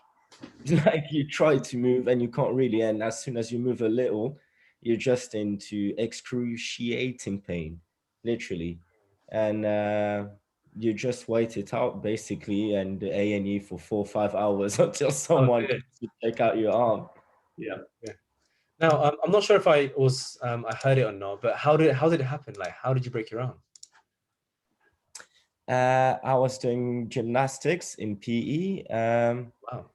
Do you know how is it called in English? I think it's acrosport. Like you go on one on top of another, and you do really cool poses. And yeah. It was a bit dodgy for me. So 2 of my friends carried me, and I'm a bit of a heavy person in a sense, and they couldn't hold it. I fell down, and my arm just went like. You hear your bones actually not break, but you hear something's going on, and it's not nice. And then I just couldn't move. The nurse, who I used to see quite often, thought I was just joking in a sense and gave me arnica, if it's like homeopathy, which didn't do anything. And then I waited in the A&E for 4 or 5 hours and eventually got how do you call that, a support like for a month for my whole arm, from fingers up to the elbow. Not elbow, shoulder. Sure. And one final question: did you see your X-ray on that? Did you have a look at what's going on? Yes, I actually did, and I remember it. It's a bit of a green stick fracture now that you say it. Okay, it looked exactly like that. It wasn't broken, but it was teared apart near the elbow, so a bit higher up. Sure. And these type of fractures are very common in children and in teenagers such as yourself. So I think you're very lucky in that sense, Raphael. Thanks for sharing. That was really cool. Definitely. I learned more from just that story than one of us could have just said, oh, these are the symptoms, but you're not going to remember that. So that's true. That's so true. There's a couple others actually. Aisling is saying that she had a compression fracture in her back from trampolining. Ooh, do you want to unmute yourself and tell us what happened there? Yeah, so basically it was about 3 years ago, and so there's this trampolining park near my house, so we go there usually, and then I was trying to attempt this flip, and I did it before, I don't know. But the second time I did it, I landed so awkwardly, and it was just, and then when I landed sort of on my neck / back area, and then my whole body started tingling, and I didn't even know why. It felt so awkward. And then we had to go to the hospital, and then I had injured my T7 and T6, I think. And it was a compression fracture when we took the MRI. And yeah, that was painful. Sure, Yeah. sure. And how long did it take for you to recover from that? The doctor said 3 months, but I rested for 5 months just to like be sure. Like. Sure, fair enough, fair enough.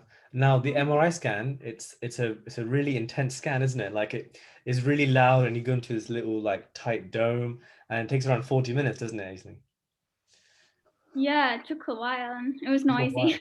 Exactly, feels like very, you've very been- noisy. So these guys have got some incredible experiences actually, and I can see a couple more. So Karen says that she's also broken her forearm once, but it was swollen for a week. Now Rosalind's got a really like tragic story here. Rosalind, can you just tell us out loud what happened there with your friend or whoever you saw? I was on vacation. I was actually in a summer camp and I just came out of it. So I was in a playground with my sister. Mm. But then there was this other kid from a different summer camp. He was also there. It was in I believe California, and suddenly everybody just turned around because he was crying, and we noticed his forearm was snapped in half, and somebody called the ambulance, and they arrived. I think they put that in some kind of cast or bandaged it so that it was straight, and he just went into the ambulance. Wow, wow. To be fair, when you said that it was bent at a 90-degree angle, that sounds like my worst nightmare. As I said before, I just can't deal with that. So, you know, you're more brave than me, I guess, for that one. Fantastic. Was there anyone else? Any other stories that we have? I think that's really quite fascinating. Yeah, go for it. Yeah, fractures, especially when they're bent out of shape, set a lot of people off. I'm fine with fractures. It's eyes I don't like, anything to do with the eyes. But yeah, I can imagine it's a bit like that scene in Harry Potter, the second Harry Potter film, you know, when Harry breaks his arm playing Quidditch and Professor Lockhart comes over and bends his hand right back. It can get like that sometimes, because you've got to remember that the bones are a rigid skeleton, aren't they? They're designed to stop it from flopping around. So yeah, brilliant. So yeah, the moral of those stories is that broken bones are simpler than bleeds, usually because they don't require that much diagnosis. Usually the patient knows they've broken something somewhere. It doesn't matter necessarily where, but the treatment is so simple. It really is simple. So we don't know what type of fracture it is. It doesn't matter unless a bone's sticking out. The principle for it is the same. So much like bleeds, there's two principles here for treatment. But this time they're stabilize. So you stabilize the affected limb, i.e. you stop it moving around and you immobilize it. So you keep it still. So I will show you some techniques for how to do that and also how to improvise. We'll do this for the last probably 10 minutes or so. Then we'll have the last 5 minutes for a big old Q&A, bit of a confab. Yeah. Right, so bear with me a second. Just turn off my background. Right, you're going to have to work with me and shout out because I want you to see the casualty. You might not be able to see me very well, but that's not massively important. Bear with me a second. Can you see our friend down there? Yeah, we can see that, Jamie. Thank you. Yeah. A bit higher up, maybe. This is always the fun part of live sessions. Maybe slightly more because we can see the foot, but you want to see the head, isn't it? So maybe slightly more. Perfect. Yeah. Cool. So we've got a friend here. And what I'm going to do is just give you a really quick demonstration of how we do the secondary survey. And then we're going to simulate a broken arm and some broken leg. All right.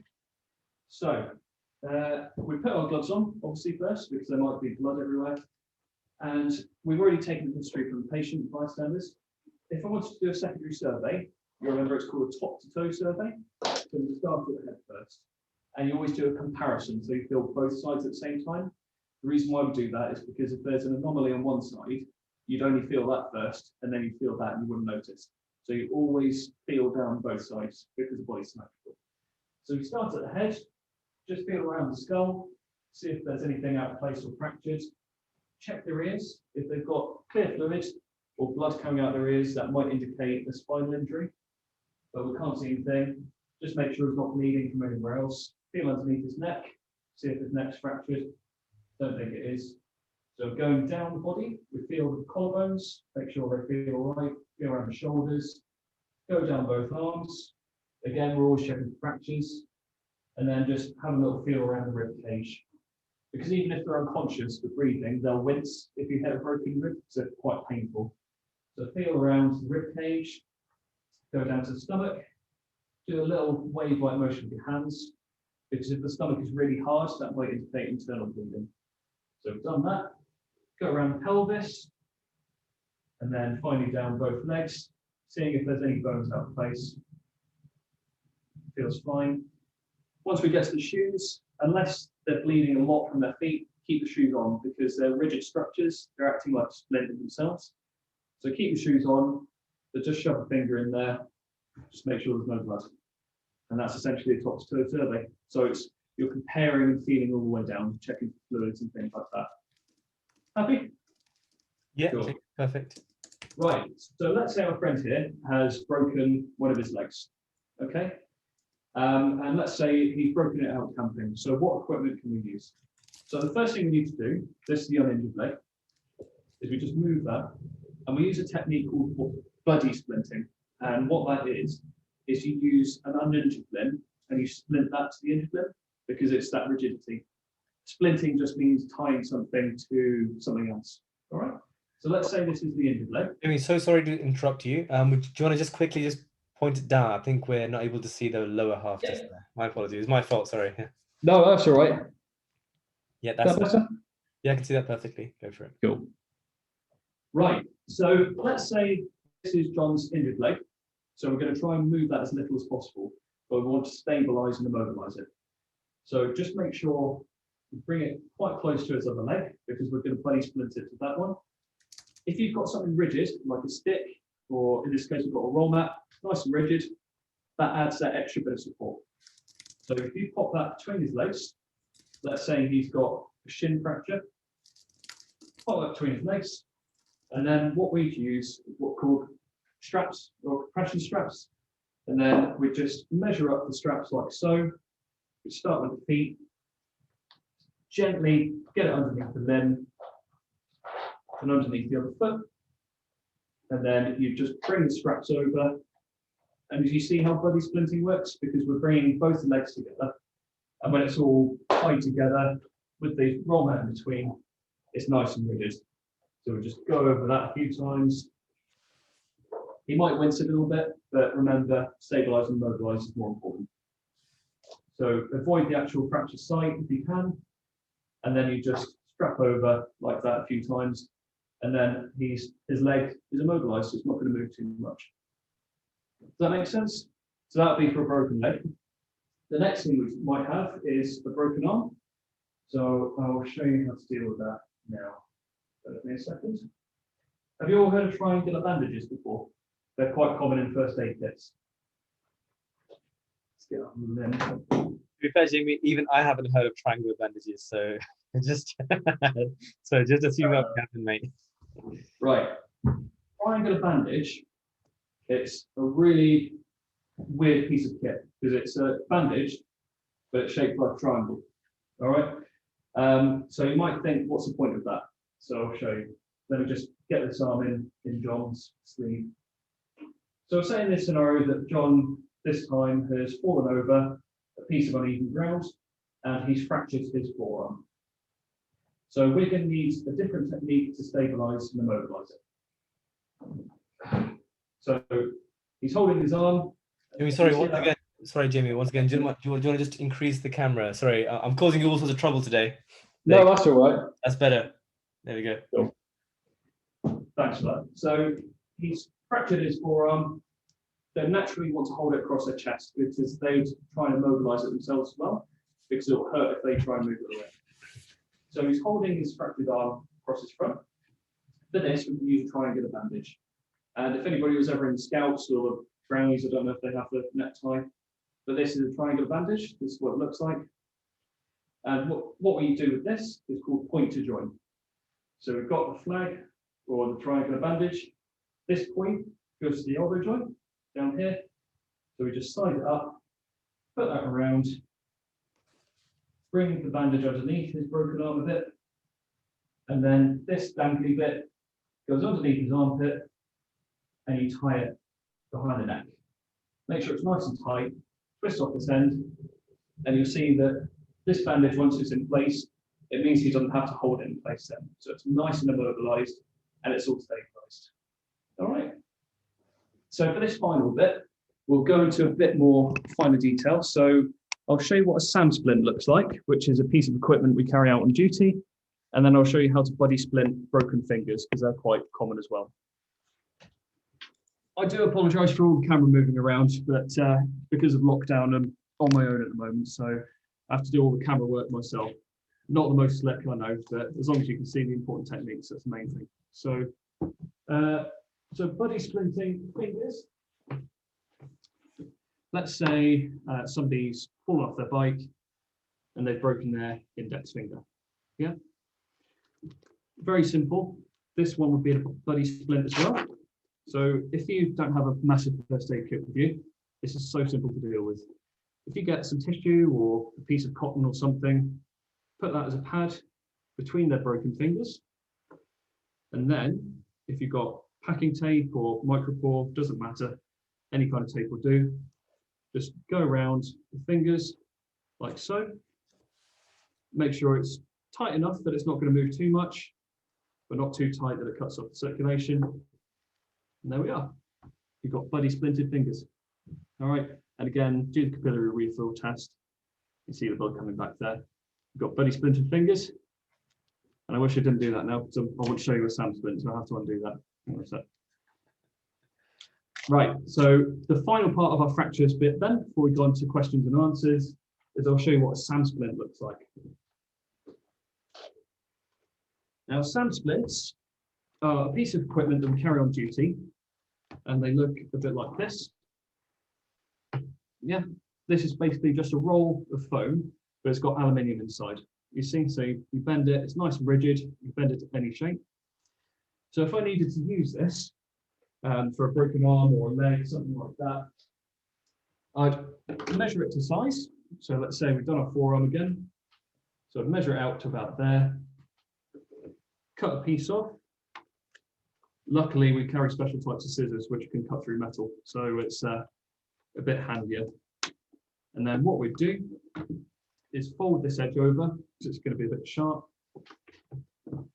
And then we can wrap it around the arm, because that means that it's got a bit more rigidity here.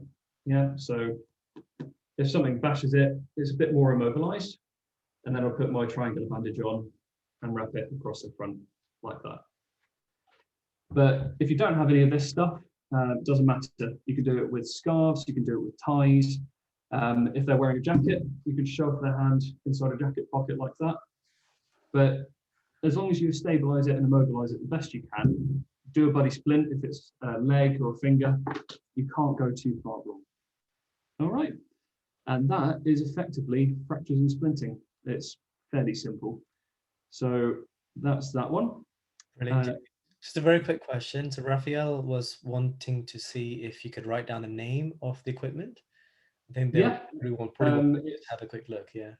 It's called a SAM splint, spelled S-A-M splint, S-P-L-I-N-T. Let's see if it's on the label somewhere. So that's a splint there. Yeah. And these are called SAM splints, so S-A-M splint. Perfect. Brilliant. So that's that. So I'll conclude and then we'll have Q&A. So today you've learned about history taking. We've looked at medical ethics and how it applies in practice. So you've got a bit of context there. Secondary survey, how to take history and how to do the top to toe survey, comparative palpation. We've looked at minor and major hemorrhaging and how to use a tourniquet and different equipment like bandages, how to deal with embedded objects. And we've looked at fractures. Next week, we'll look at the burns and scalds. We'll have a bit of a talk about the theory and how to deal with it. Chest pains and choking. So we'll look at angina, heart attacks, the use of aspirin, that kind of thing. And we'll touch on neurological first aid, so your seizures, meningitis. It will be a bit more of a theory-based session, but there will be a little bit of practical in that one too.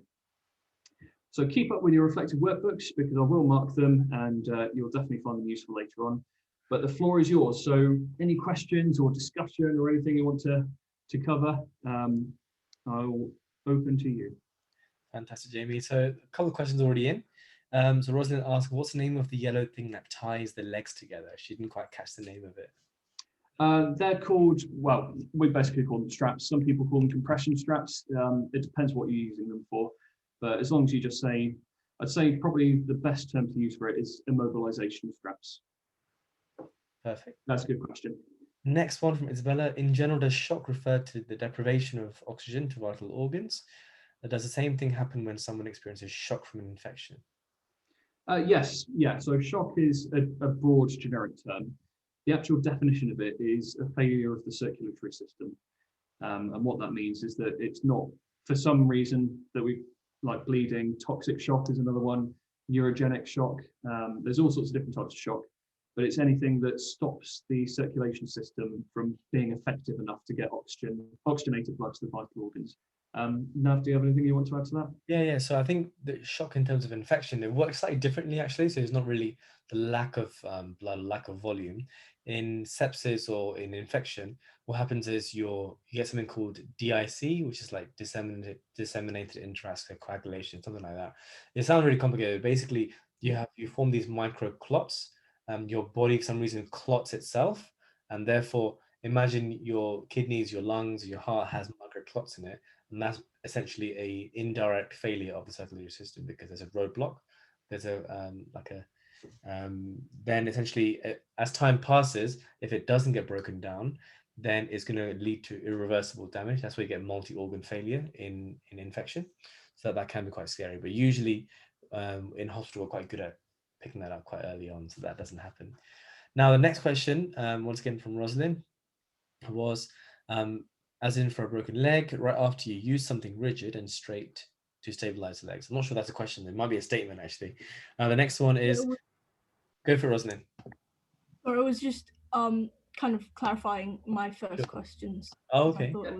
Yeah, 100%. It doesn't matter what you use as long as it's not going to do any more damage and as long as it's rigid. Because probably the best way to think about it is if you had Harry Potter's arm, it's flopping all over the place. The whole point of splinting is putting something rigid against it and tying it to it so it doesn't flop all over the place. So yeah, anything rigid, same with legs, same with arms, body splint, whatever. As long as it's rigid, just tie the affected limb to that. Yeah, 100%. Brilliant. One from Amanda. So I think it was more of a statement. I think she's saying that she thinks you have a very good deal of environmental awareness. You need to go to help people in different scenes. So I think she's just saying that, Jamie, you're basically impressed everyone today with your level of awareness and everything. That's really good. So I think I had just one question actually. So in terms of the broken bones and everything, so what would be your one most important tip or advice for our viewers today? The most important thing I'd say, doesn't matter how dire the situation is, you might find yourself in a situation where you have no equipment whatsoever. The most important thing you can do in that situation then is just reassure them, keep them calm. Because you'll find in pre-hospital medicine for sure, definitely in hospital medicine, as I'm sure Dr. Neville will agree, is that everything's exacerbated if the patient is panicking. Even if you don't know what to do, that you will come across situations, especially in medical school, but in everyday life, where inside you have no clue what you're about to do. You have no idea what you should do to help them. But as long as you give the air of confidence, say, all right, okay, it's only a broken bone, I've seen it before, we'll get you out of here in no time. All right, look at me, you'll be fine. Okay. If you give that confidence to them, that's the most important thing you can give. All right. And what you've got to remember is that not all of us are doctors. Well, most of you aren't doctors yet. You're not paramedics. So it doesn't matter. If you can't treat them, you can't treat them. But the fact that you're there to help them through that difficult time, that'll have quite an impressive curative effect, I guarantee it. So yeah, doesn't matter. If you've got all the gear and no idea, or if you've got no gear and no idea, doesn't matter. So just reassure them. Jamie, do you know what? That's actually really, really good. Good advice, especially about the panicking situation. Actually, I remember once in the emergency department, there was a patient who was breathing really shallowly and like really, really quick, and for some reason, your natural instinct is to copy their breathing. I don't know why that was happening. So I was breathing in a very shallow and similar way to them. Then I was feeling quite queasy myself. I was thinking, hang on, I want to pass out here. So I had to like sit down for a second. And so it just shows that it's cool because we're so sympathetic, so empathetic. We're always trying to copy the patient. So the patient's panicked. Then what are you going to think in your mind? You're going to be panicked. You're not going to think your ABCDE correctly. You're going to miss something out. So I think reassure the patient before you start thinking or doing anything first of all. Next question, Jamie. So from Sarah. So is cleaning up the scene after an injury part of the role of an emergency doctor or not? It depends on context. If you're the only person there with some kind of infection control training, let's say you're at work and you're the workplace first aider, somebody's cut their head, there's blood on the floor, and you've got a spills kit, then yeah, it would fall to you because you've got that understanding of why the scene needs to be cleaned up, but also how to clean it up safely and properly. On the wards, if you're in an ED environment, not really. You have, well, actually, I don't know. Dr. Nav, you'd be better placed to answer that. What about hospitals? Who's in charge of it then? Yeah. So Sarah, do you mean the actual area or the patient? No. Like the actual area. The actual area. So I don't think that's, in terms of priority, it probably isn't that high up. So in hospital, we have lots of team members who can actually help. We have cleaners, we have healthcare professionals, we have a lot of people who can actually help out. So as a doctor, your number one priority is your patient safety. So if you're messing around like cleaning some vomit or something, you're almost wasting your time, right? You want to make sure the patient is fine and everything. So always think patient safety is your number one priority. Yeah, everything else can come after that. Yeah, and even if it looks like unclean or whatever, it doesn't matter as long as you're helping them and making sure they live. That's your priority. Okay, don't worry about that. Cool. Next one. From this secondary survey, what if you sense that the patient is lying? What would you do? In that case, I'd say, well, they're only doing themselves more damage. If they want to lie, then fair enough. Usually, well, you remember when I was saying about testing for people's responsiveness, and the reason why we sometimes drop their hand on the head is because for some reason they think it's usually hilarious to pretend that they're more injured than they are. Unfortunately, the more you do first aid, you will rarely, but occasionally come across people who either overblow the severity of their injuries or lie to you. What I would say in that case is just do the best you can. Treat the obvious stuff that you can see, but you've got to, it's a difficult grey area because obviously the patient is the expert as well, and you've got to respect their autonomy. If they're lying to you about symptoms, then you've got no way of proving or disproving it. So go on the information they say to you. That way you're acting in their best interests and they can't turn around and say, he went against my advice. So yeah, if they're lying, yeah, all right, fine, let them. It's probably more of a problem in primary care. Like if, I don't know, someone says, have you got any sexually transmitted diseases? They're more tempted to lie. Or if someone says, how much do you drink? Okay, how much do you really drink per week? It's silly little stuff like that. But I can't recall any incidents when someone's outly lied to my face about something. So yeah, I'd just say just do the best you can, act in their best interests. Fair enough. I think that's a really pragmatic point there. I think Jana, there's another thing actually. So some patients who have some mental health issues, they may not be able to recall everything accurately, and they may not be lying as such, but they just don't, they're not able to verbalize it. So then both outcomes is basically uncertainty, right? Even if you think someone's lying or someone is not able to say something accurately, your outcome is that you're uncertain what's going on. So in that case, you just acknowledge, fine, I'm not able to get a clear history, and you move on, and you treat them according to their vital signs, according to what you see. You can do something called a collateral history. So you can ask their family members or whoever's around and ask them what happened. Yeah. So it's almost like being a detective, right? And trying to find out, because what happened here? Yeah. So it's a bit of fun in there as well. Cool. Next one is from Komal. Have you ever encountered a casualty who was denied consent, or a very difficult patient in general whilst you're on duty as a first aider, Jamie? Yeah, I've encountered both. We've had people who, the main reasons I find people won't consent, it falls into probably 2 or 3 reasons. The first one is that they're drunk and they don't trust you, which is totally fine. I find that was particularly common outside nightclubs, because when they've had a few, some of them might be on drugs, and it's dark, all they see is the reflective yellow. So some of them think you're a police officer, and they'll be initially quite reluctant to let you treat them.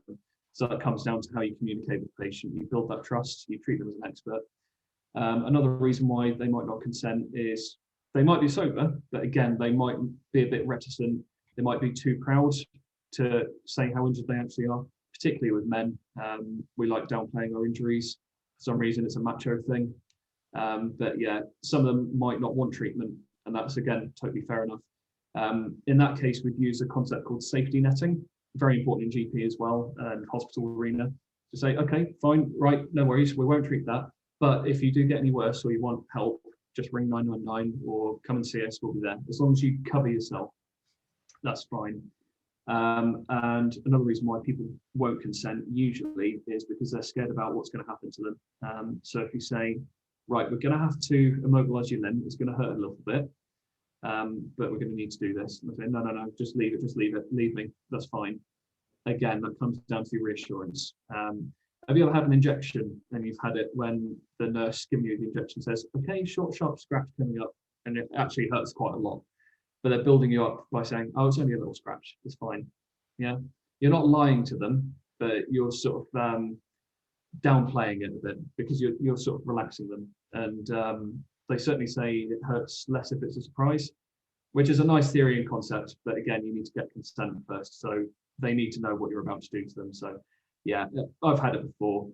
You will get people who refuse to consent, so just safety net them, and just make sure that if they do injure themselves, you'll be nearby.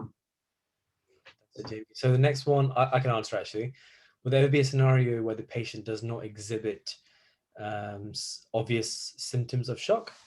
Now, if there's no symptoms of shock, then you probably can assume that the shock isn't that bad, right? Or is not that serious, because eventually everyone will develop symptoms if the shock is bad enough, right?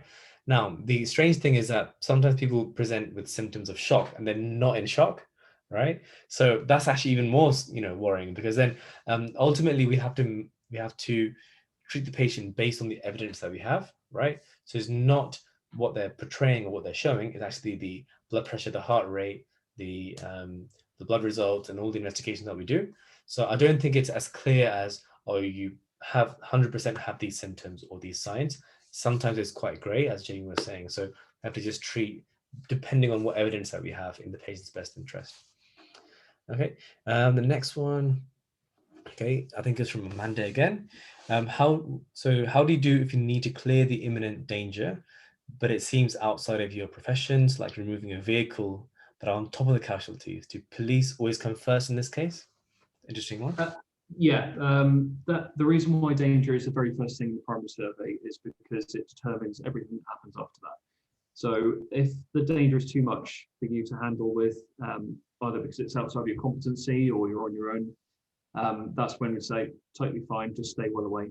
Just don't even attempt to go in there, because not only would you risk injuring yourself, but you'll be getting in the way as well, quite frankly. So if the danger is that great, it's fine. Just be close enough that you can make yourself useful when they do arrive. But yeah, don't even go in there. Brilliant. The next one from Isabella. Is there ever a situation where verbal consent trumps written consent? I can talk about that as well, Jamie. I'm taking in turns. So just imagine that a patient is going to go for a surgery. Okay. Now in surgery, you always have to have written consent first. Okay. Right. So I'm happy for a surgery for my broken bone. Yeah. Now imagine that they've signed it and they're about to go in. The anesthetist comes in with some oxygen mask and everything, and now the patient's getting a bit worried. They're a bit like, oh God, this sounds really scary. And they say, sorry, I don't want the surgery anymore, right? So in that situation, so common sense says, of course, the verbal consent will override the written consent, because the patients are allowed to change their mind, and that's fine. That's all part of patient's autonomy, right? So the written one is always there just for our records and for everyone to see that, yes, this patient has agreed to it and they know the risks and benefits, but that doesn't mean that it's a legal document. So I can say, I can consent to something and I can unconsent myself like a minute afterwards, and that's fine. Yeah, ultimately it's patient's own thoughts that we have to respect. Okay, hope that makes sense. The next one was from Reem. She's always wanted to know why doctors yell "clear" before shocking or defibrillating a patient, and what would happen if they shock a patient without yelling "clear." Jamie, I'll let you initially start that one, and then I can maybe add on the end. Yeah, definitely. There's two main reasons why we do this. The first one is because when the pads, there's a little chip inside AEDs, and as we mentioned before, it's scanning what the heart's doing, so it's seeing what the rhythm is basically doing. But the sensing equipment is quite sensitive. So if it's saying, do not touch the patient, analyzing, and people are sort of moving them, they're touching them all over, it's going to send conflicting readings to the AED. So there's a risk that you delay defibrillation if it was needed, or it will tell you not to defibrillate. Basically, you're messing with the rhythm. The second reason is that the defibrillator is an electric device, so it's passing a current through the body. As long as they're on insulating ground, it's fine to be quite close to them. But if you're actually physically touching a patient when you're delivering shock, like any electrical device, there's a risk that someone else can get zapped as well. They're very, very safe devices, so it's a small chance, but the risk is still there. So it's to eliminate the risk of a shock, but also to make sure the AED reads the rhythm properly. Now you're gonna. David, that's a brilliant answer, actually. So, of course, in movies, they make it really dramatized. So no one actually shouts "clear." Like, clear doesn't make any sense. Like, what is clear? Clear or unclear, right? So in what we do in the NHS is that we just say, keep it simple. Everyone stand back. Does that makes more sense, right? Everyone stand back. You look around, oxygen away, because oxygen can combust with electricity. So you remove the oxygen mask clearly, right? And then you shout, "Is everyone away? Stand away." Yeah. And then you say shocking. Yeah. So then you tell everyone, so everyone knows, okay, this person is about to shock. And even before that, you say charging, right? Therefore, at that point, the non-essential people will go, so the oxygen will go when you're charging. CPR person will continue to do that because you need to keep doing it until you shock. Yeah. And then you say, okay, charged. And then you say, chest compressions, please stand back. And then you once again say, everyone stand away. So you have to, so in examinations that I had to do, I had to be quite, like a bit of Tom Cruise, be like, is everyone away? I look around under the bed, open the sheet, everyone's around, yeah? But in real life, if everyone's quite sensible, they would have been away anyway. So yeah, that's why you say it. But it's a good question. Cool. Next one was, if a patient is minor and you require parental consent for emergency treatment, or would you treat regardless, considering it's an emergency? So I can also chat that one as well. So so minors are generally considered less than 16. So if you're less than 16, it doesn't mean that you cannot consent or not consent. The strange quirk is the patients can consent, but they cannot refuse treatment. It's really strange, isn't it? Yeah. So say you're in the A&E and the patient says, "Oh, I don't want surgery," because you have to assume that the patient probably doesn't understand the risks and benefits that much, right? Yeah. So they cannot refuse the treatment, but they can sometimes refuse certain medications that are not life-saving. So it all depends on the case-by-case situation. But of course, in most situations, the parents will be there, and it isn't that bad. But of course, we will actually have a follow-up ethics discussion at some point. And the next question also is about, can you quickly review the 4 ethical principles of medicine? So I think that's a very big topic. So I don't want to like dilute this session at the moment. So maybe next time around, Jamie, we can maybe spend 10 minutes with myself just chatting through the ethical principles at the beginning, and then we'll cover all the questions and then we'll go into it. But I think, Karen, just for your own reading, please just review that and yourself, just YouTube it or Google it, and then we can actually work together with real life examples. Okay. Is there any final questions, guys? I think Priyanka was saying. So yep. If there is a language barrier between you and the patient and they can't understand English, what do you do? Well, that's a really good question, and one I can actually provide a real world example to. When I was attending that car accident a few years ago, one of the drivers was unconscious. The other one was walking injured, but he's Polish. He didn't speak a word of English at all. So there's a few things you can do in that situation. That's one of the main reasons why wearing some kind of ID or uniform is important. If it's practical, like in hospital, they will wear uniforms, stethoscopes. We wear this kind of kit because it immediately identifies you as a medical professional. So they recognize that to begin with. The second one you do is be careful with your body language, because if they don't understand what you're saying, your body language is going to give a lot away. In this case, just picture yourself, you're on a foreign holiday, but you don't speak any of the language, and you're in a bakery or something, you really want that particular cake.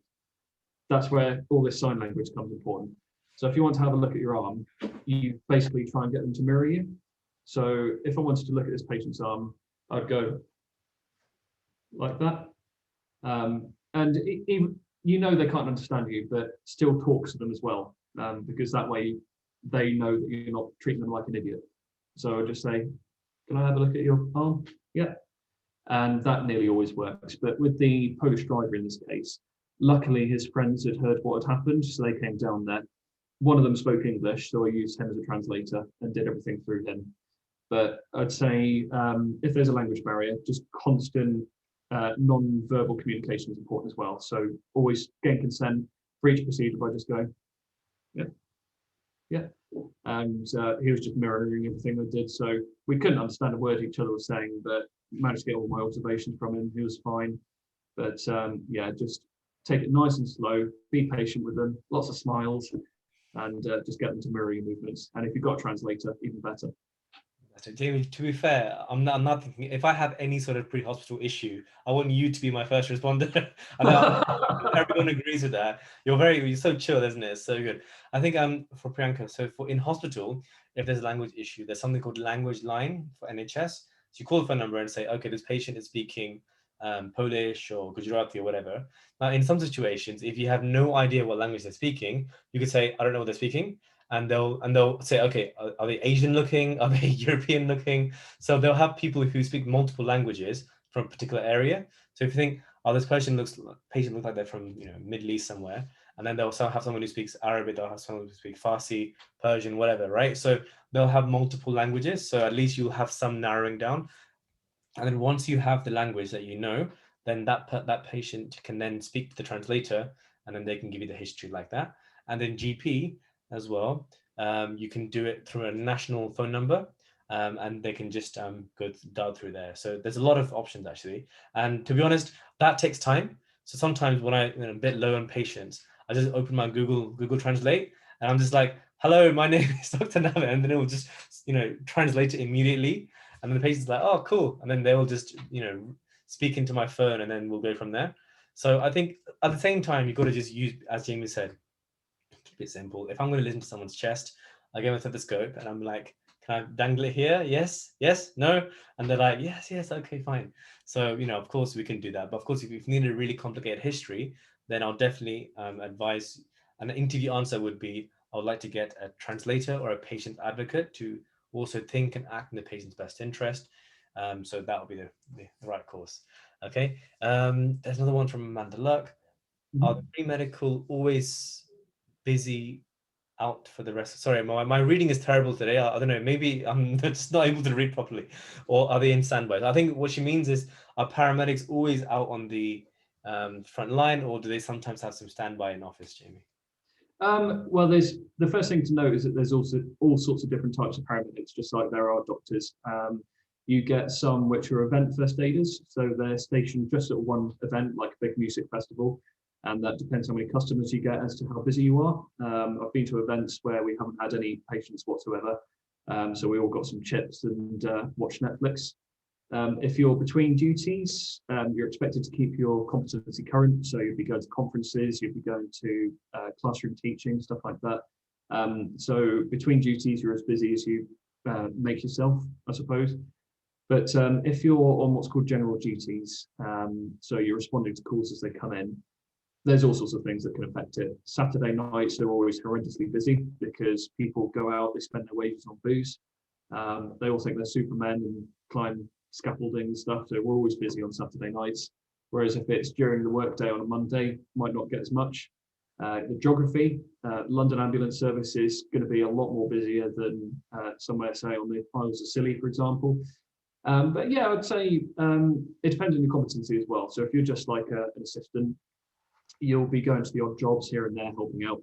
But if you're quite expert at what you do, like a consultant, or if you're an advanced paramedic or a pre-hospital medic, that kind of thing, you'd be called to a lot more stuff. So yeah, I would say it's definitely busy, but it depends on where you are and how many people you're in charge of looking after, if that makes sense.